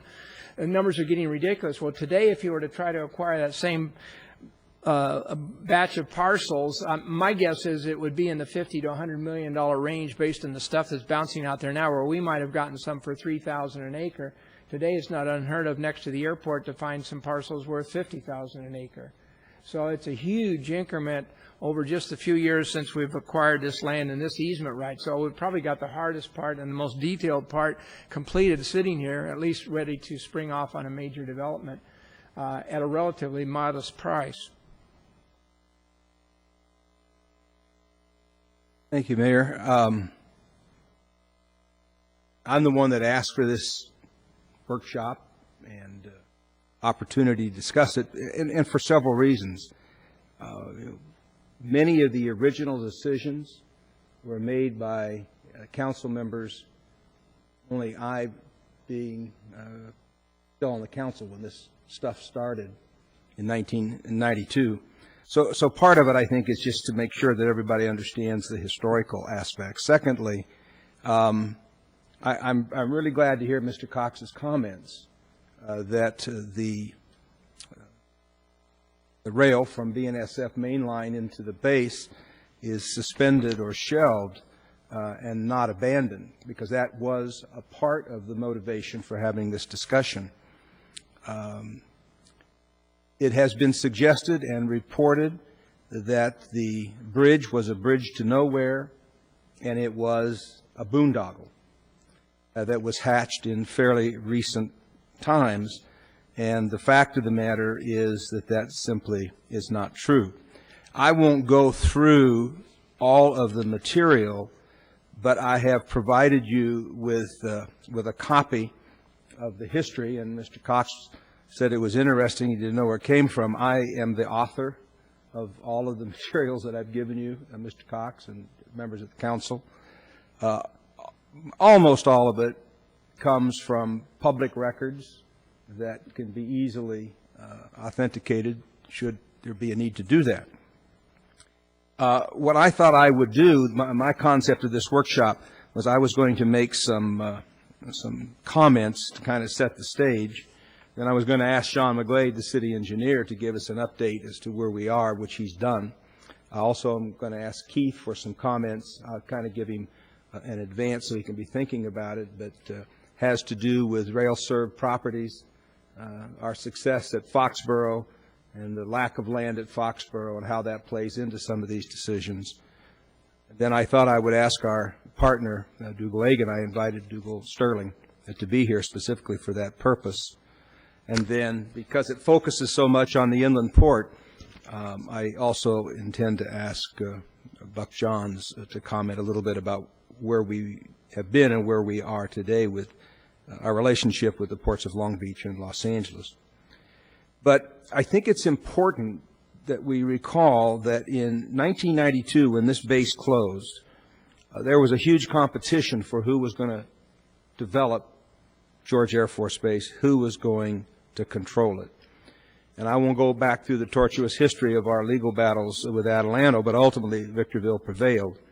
And over time, the council and staff made multiple, I call them commitments, to the Victor Valley, that we would redevelop former George Air Force Base with a specific commitment to create jobs, that we would not allow the base to be subdivided and cut up and used for speculative land purposes. And we went to great lengths to fulfill that commitment. There were a lot of entities that took runs at George Air Force Base. Some of the homeless societies in Los Angeles coveted that property. There were Indians that wanted, Indian tribes that wanted big chunks of the property to build casinos. There were a lot of subdividers that spent a lot of effort and resources trying to convince the council to parcel out big chunks of that 5,000-acre base, but the council held firm. It held firm with its commitment to not let that happen, but to control it so that it could become the primary economic engine for the entire Victor Valley. 1998, we were presented with an exclusive negotiating agreement. I make reference to that in the materials I've passed out, but I have a copy of that. The material that I have put in my handout is a lift from this public document. This is a City of Victorville document. That starts the official concept of controlling the development of that property and the rationale for entering into the relationship with Sterling.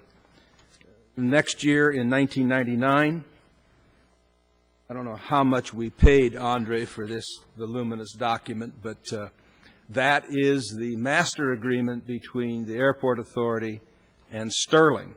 And again, I have lifted from the preamble and the purpose of the agreement section simply because it sets the stage of continuing on with the public commitment that this council made to not let George Air Force Base end up being ruined for its primary opportunities for development. It was because of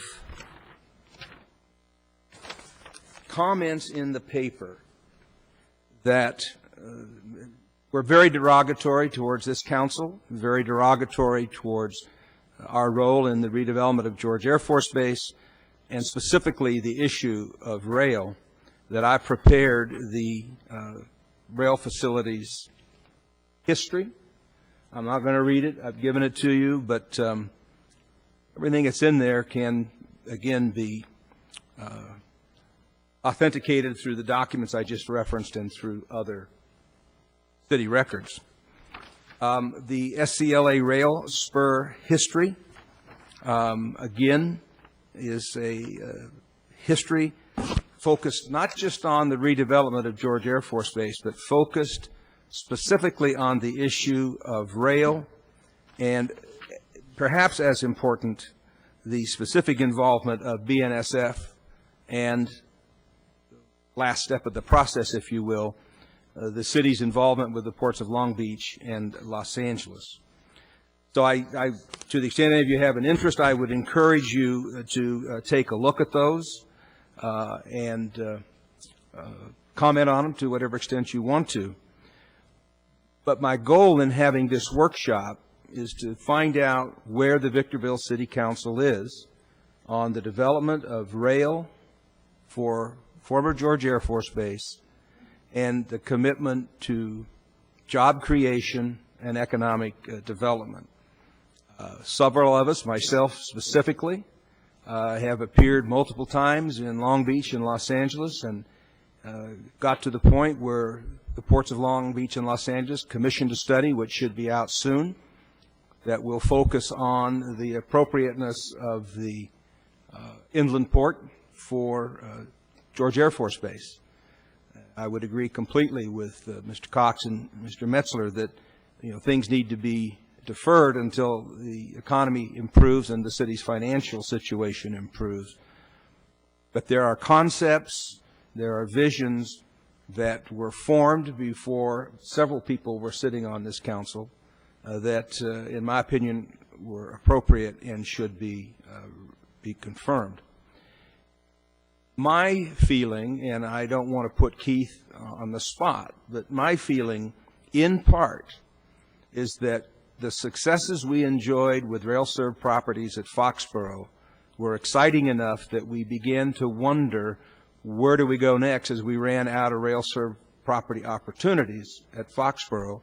And Keith, as our Director of Economic Development, certainly played a role in suggesting to the Council and to the Redevelopment Agency and to the airport and rail authorities that we consider taking appropriate steps to expand our rail-served opportunities. And with that, I would ask Keith to share with the council, you might say, the outgrowth of our success at Foxborough as it relates specifically to rail-served properties.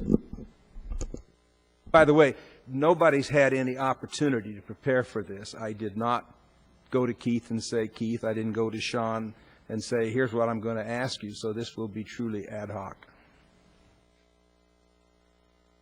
Thank you, Councilmember Caldwell, and to the rest of the City Council. The concept of being in the rail business is not new, and it certainly isn't something that is specific to SCLA. As we do know today, though, that if there is a larger business model for SCLA, it's to develop that facility to become a fully integrated business and logistics park, integrating rail with air cargo, aviation-related support infrastructure, and ground transportation support infrastructure, in large part to attract an industry, whether it be distribution, warehouse logistics, or manufacturing. Those are the forms of infrastructure that we have identified to support our larger economic development goals. Councilmember Caldwell is correct that our involvement in rail started at Foxborough. It actually started in the late 80s and probably started with Mr. Cox's involvement at the time, particularly dealing with AFG Glass. And they were the first industry within that industrial park actually direct rail served. And I'm not sure at that time there was much thought to a larger scope. I think there was a very basic driving factor in AFG, and that the fact that their site was immediately adjacent to a main line owned by, at the time, Atchison, Santa Fe, and Topeka, is in large part why they located there. We really started envisioning a larger rail opportunity to fit into our economic development and redevelopment goals when the Goodyear and Tire and Rubber Company came to town right around 1998 is when I remember getting involved with them and facilitating some of their site selection needs. And time frame I'm not really good with, but I believe in 1999 towards the end is when they actually built their facility and activated the rail to their doorstep. We did learn directly from that effort with Goodyear that rail was a very valuable commodity if you were to try to encourage development to occur in your community. Goodyear was a direct result of that, and one of the things that we preserved as a part of that effort was actually owning the spur line tying into the main line, which we still own today. And today in Foxborough, you're the proud owners of well over 3,000 lineal feet. Is it 5,000? 2,000? Even the runaround? 2,000 lineal feet of spur line just to access direct rail users in Foxborough. The model of Goodyear alone definitely provided assistance in landing M&M Mars, who has a feed off of our rail spur, and ConAgra and Nutro both as well. Rail played serious considerations in their locations to the Foxborough Industrial Park. We do still have the ability and the plan to continue to extend, and very basically what we've been doing is extending from the south to the north to provide direct rail use to those users. And you really have two advantages occurring from a business perspective in that industrial park. You have the need for the user to directly rail cars into their operation. The model or the operation that you can look at today that actually does that is the Nutro plant, where literally not tankers, but I think they call them hopper cars.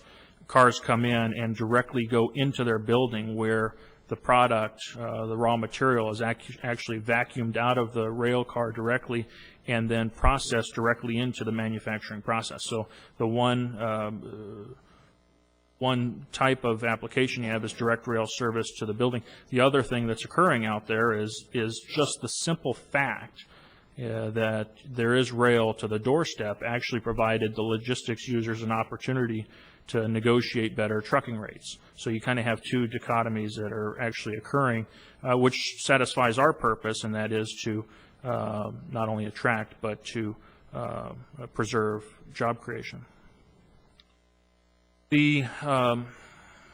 That involvement alone really opened our door and really served as the impetus for a relationship with BNSF. BNSF, as far back as I can remember, has always had a larger need for expanding its domestic intermodal rail capabilities. Currently, its primary domestic intermodal operations are conducted out of San Bernardino. And while I might get the numbers wrong, I can generalize that at that facility in San Bernardino, they do have some very meaningful capacity constraints. What I can remember is generally they were designed to do 350,000 container lifts a year, and up until a couple of years ago, they were well in excess of 400,000 container lifts a year. Don't hold me to the math, but the very basic point was that they were exceeding their capacity in San Bernardino, and through Band-Aid functional and operational fixes at that facility, they were able to increase the throughput through that facility. But when you looked at, and as a reason why they actually considered and started working with us on intermodal at SCLA, was that they could see down the horizon, they could see the projected growth, not only importing through the ports of Los Angeles and Long Beach, but just the general growth in container consumption, product consumption in Southern California. They had to do something if they were to keep up. I think there was a very basic reality that they had in that any opportunity to expand their capacity at San Bernardino, falling short of impossible, was probably just that. They were not, as I understand, very well received in expanding their operation in San Bernardino. There's a lot of functional issues that went into that. But that being said, because the railroad had witnessed, experienced relationship with this city, and the city had a very positive, very pro-growth, very open mind to encouraging additional economic development and redevelopment. They saw this not only as an opportunity to build a domestic intermodal facility to the capacity that they need to satisfy their long-term planning objectives, but it also allowed them to potentially plan for the better handling of direct rail service to industrial users that are eventually going to be moving out of the basin, whether it be for capacity constraint issues at their sites or transportation-related issues. Transportation, obviously, just with the congestion of the interstate system in Southern California, doesn't bode very well for transportation-related industries that are trying to get product from point A to point B in a very time-sensitive manner. So with that, I think that's kind of the generalization as to how we got to where we are today with the railroad. It's not new, and it's definitely something that we feel is important as a support infrastructure for our larger economic development goals, not just at SCLA, but for this valley. Before I ask Dougal to comment, I should share with the council that, like something that began to grow, we had the Foxborough experience, but as we really pushed hard to expand the air cargo and truck transportation opportunities at the base, we began to realize that it might make sense to have a rail spur into the tarmac area for loading and offloading air cargo that needed to go onto trains. That's really what started the discussions about what we could do and perhaps not do, and obviously we couldn't do anything without the authority to connect to the BNSF's main line. And so, I don't want to speak for Dougal, I think that as we worked with professionals, people who design rail spurs and intermodal, and specifically talked with the folks from BNSF, our horizons or our vision began to expand in terms of the opportunities that would exist at former George Air Force Base. And at that point, of course, Sterling and Dougal got intimately involved, and specifically with BNSF. So, Dougal, can you kind of give us a brief history lesson as to where we're at? And I would be interested in your comments on a go-forward basis. And again, I've not discussed this with Dougal, so he's kind of fishing in the dark. Mayor and members of council, thank you for inviting me. You know, from the very beginning of this project, I think the #1 priority that we both had was to create jobs. And I think sitting down to determine how best to go about generating the maximum number of jobs within this redevelopment area, accessibility kept coming up. I mean, we had accessibility issues even with the airport. If you recall that when we started speaking with GE and Boeing, they weren't capable of doing some of the flight testing that they really envisioned because our runways weren't long enough. So with GE's help and with working through the FAA, we were able to enhance the accessibility and the amenity of the airport with an extended runway. And we'll look what the result has been. We've had a tremendous amount of success at the airport. Air Expressway, I mean, we didn't really have a way to get here via truck or via even car. So we knew that we needed to connect between the 395 and the 15. High Desert Corridor was coming. It was a thought.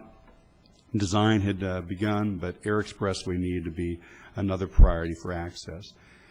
Rail continues to be what we feel at Sterling, I think we share it clearly with Keith, is that rail, of any of the modes of access, via road, via air, or via rail, rail is going to derive the greatest number of jobs to this valley. And why is it?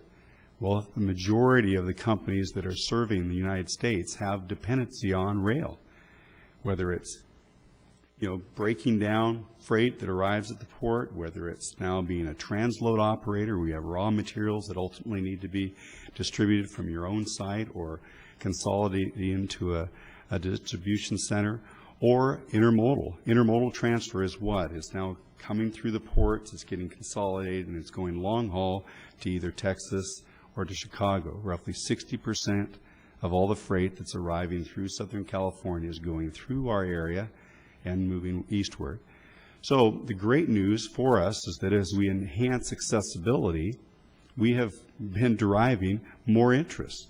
I mean, Dr. Pepper, big dependence on rail.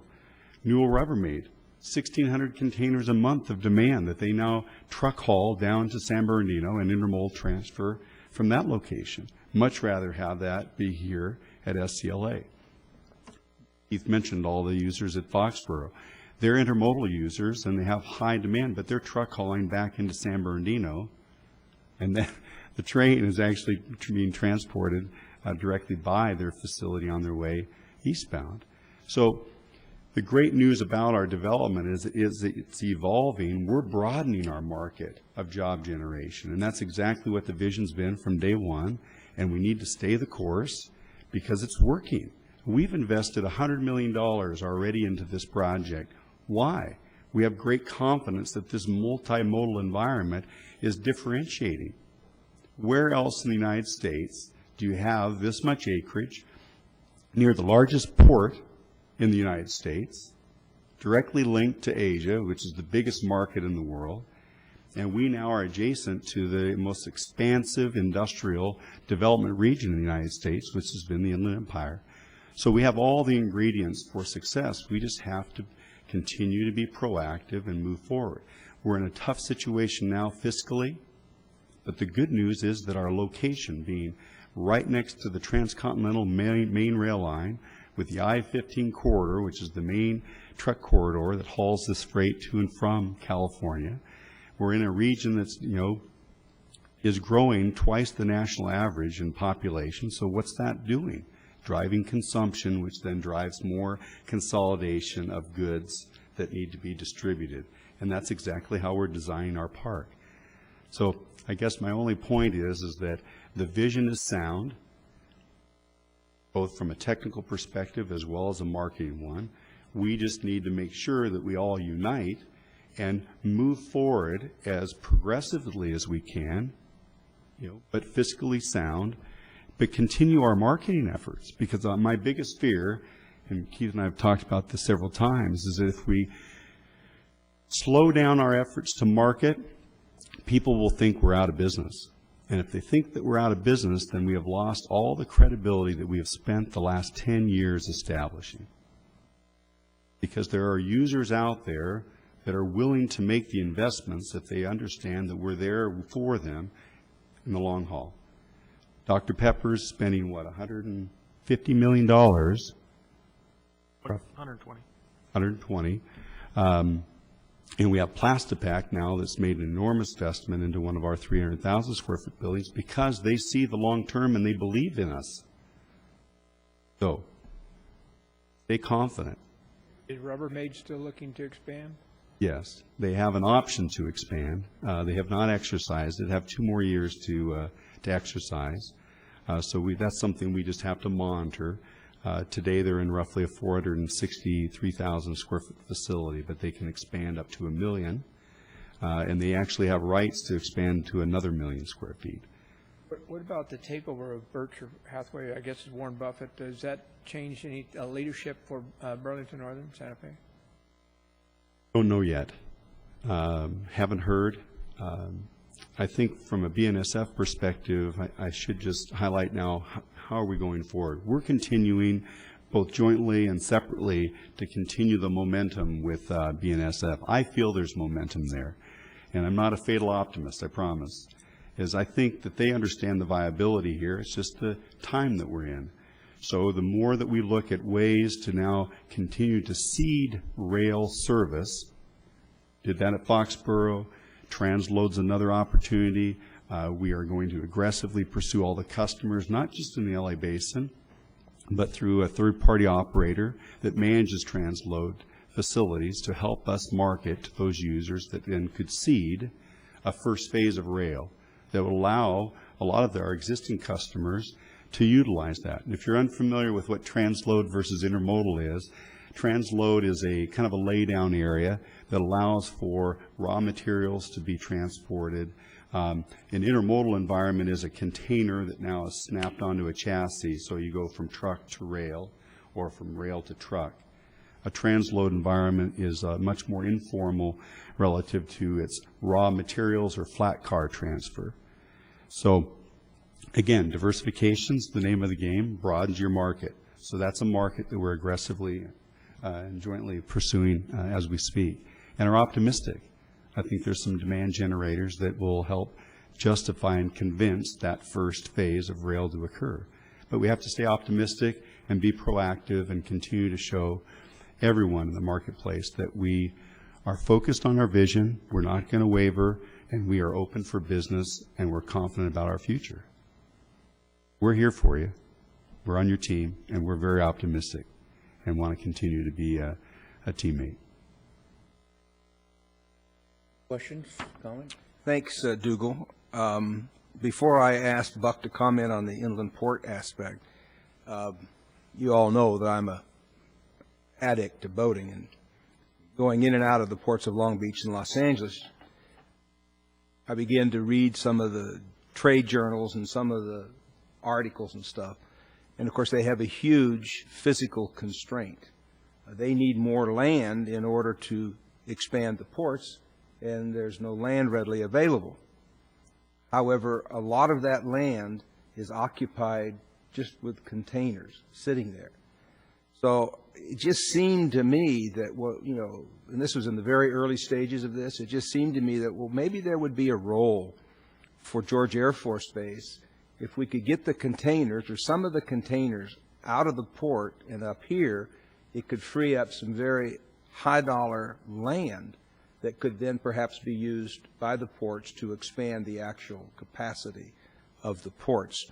And that, again, just kind of snowballed and led into many, many discussions and meetings, which got me involved in meetings and presentations with port folks in Long Beach and in L.A. And because Buck had a very close personal relationship with the mayor of Long Beach, Bob Foster, the former president of Edison, we kind of got introduced and hooked up, and that has led to a lot of opportunities, and perhaps you can tell us where we are with the ports at this point, and specifically the study that was commissioned.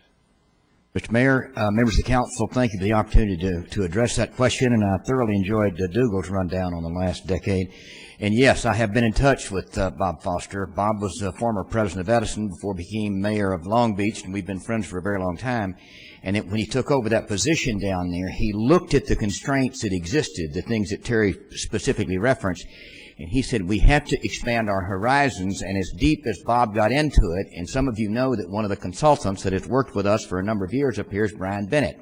Brian Bennett was the executive vice president vice president of Edison, and he worked for Bob Foster before he moved on up in the food chain at Edison, and he's been a consultant on Edison matters for there, and he's very close to Bob, and as a result, he's been very close to what's going on in the ports.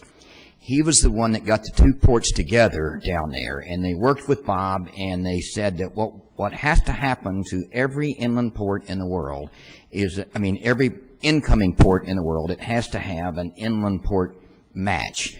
The best example of that is the port at Rotterdam. Rotterdam, 100 miles up the Rhine River, is the port of Duisburg, Germany. That's where the containers are stored. That's where the accessorization of automobiles take place. Those are companion ports. The other thing that was driving this was the fact that the emissions that exist in the basin are something that is on the front page every day. Today's LA Times talked about action that the EPA is taking. We're in Copenhagen right now talking about emissions. Emissions are the byword of what's going on this planet right now. The emissions in the basin can be attributed, half of them in the basin can be attributed directly or indirectly to the ports. The ports are responsible for all the transportation and all those things, and so that's another driving force. And that was the back of what was the Foster and the rest of them were talking about.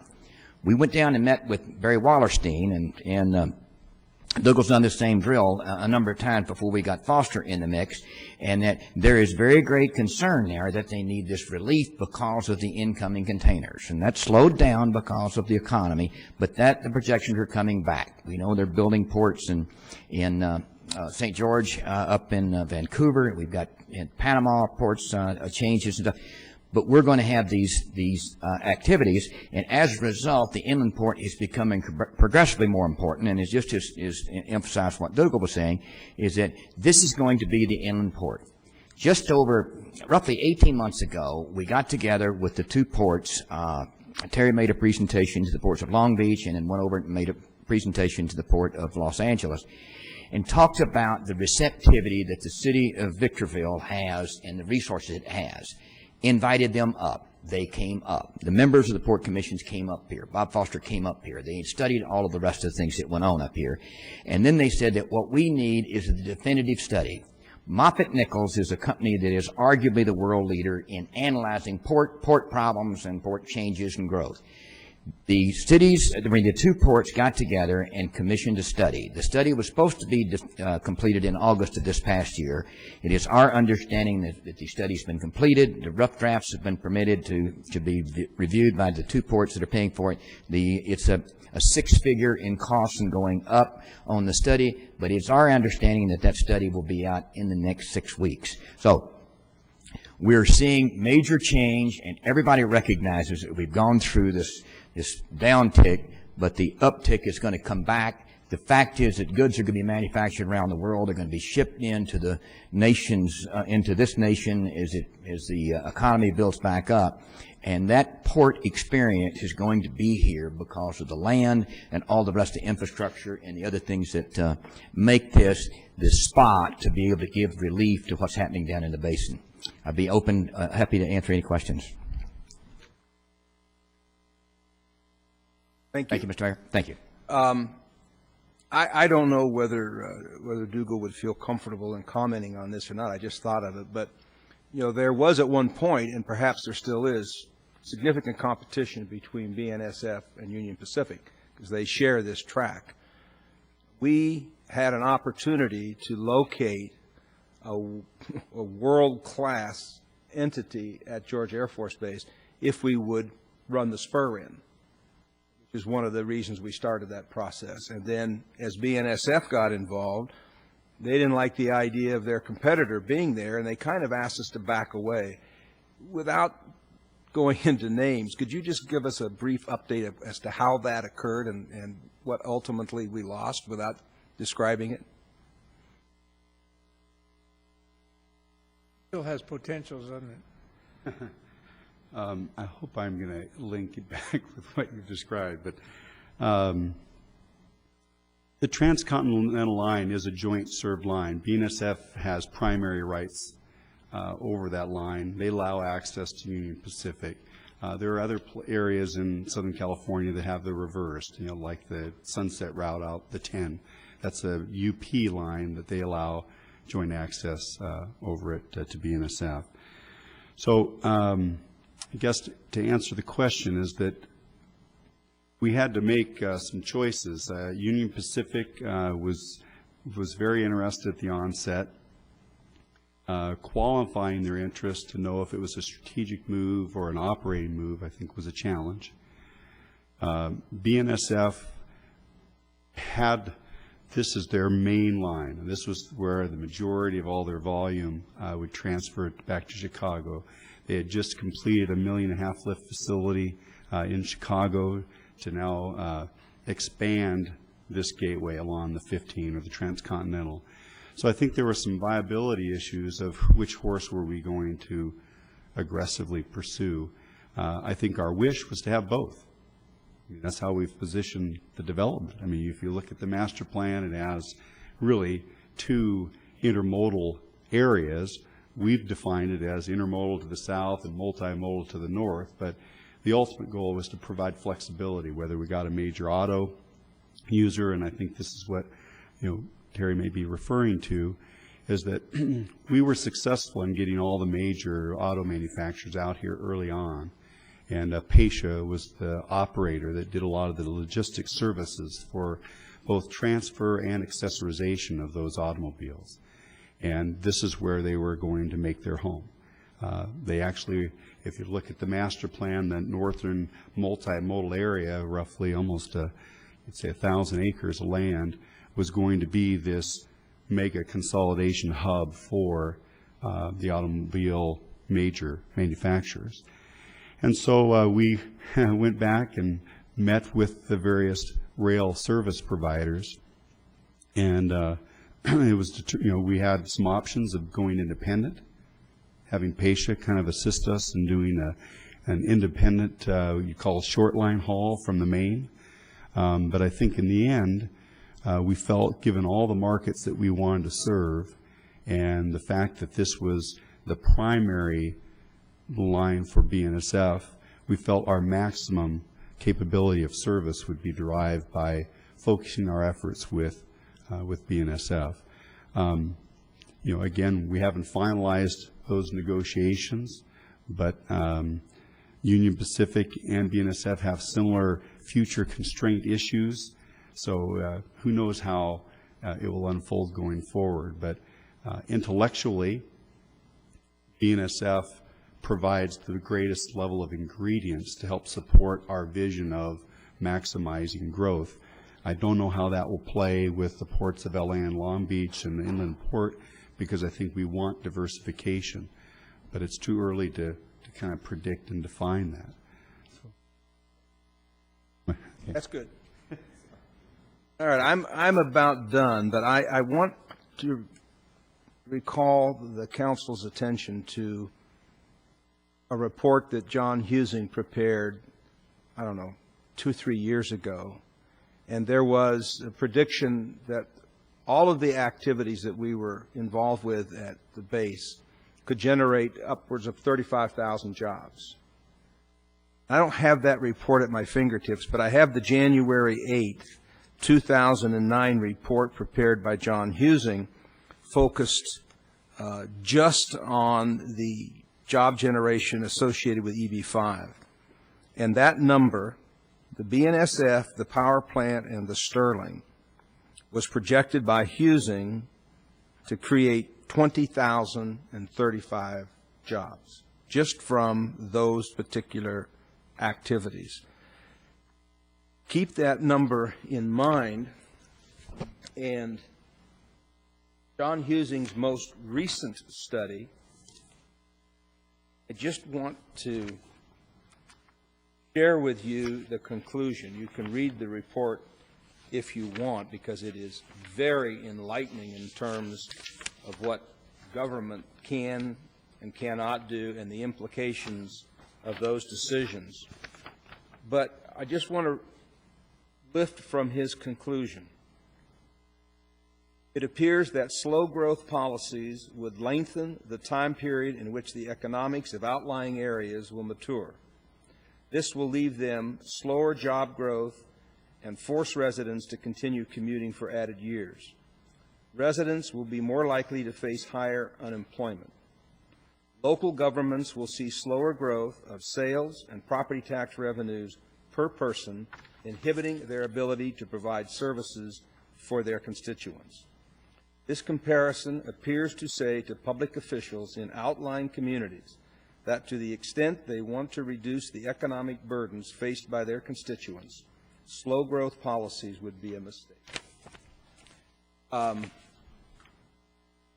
After there's questions or comments, I have a motion that I would like to make. Questions?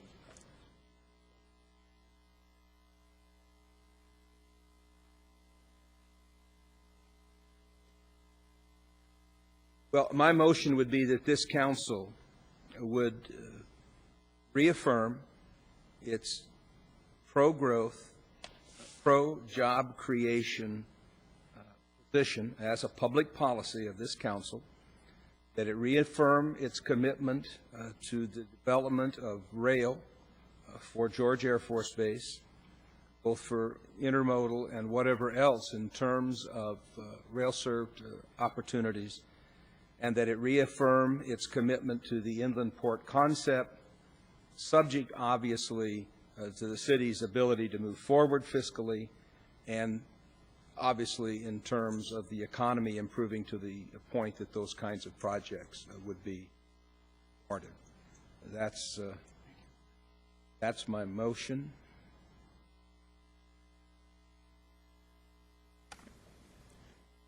Second? I second it. I'm just hoping somebody else would do that, but I will be happy.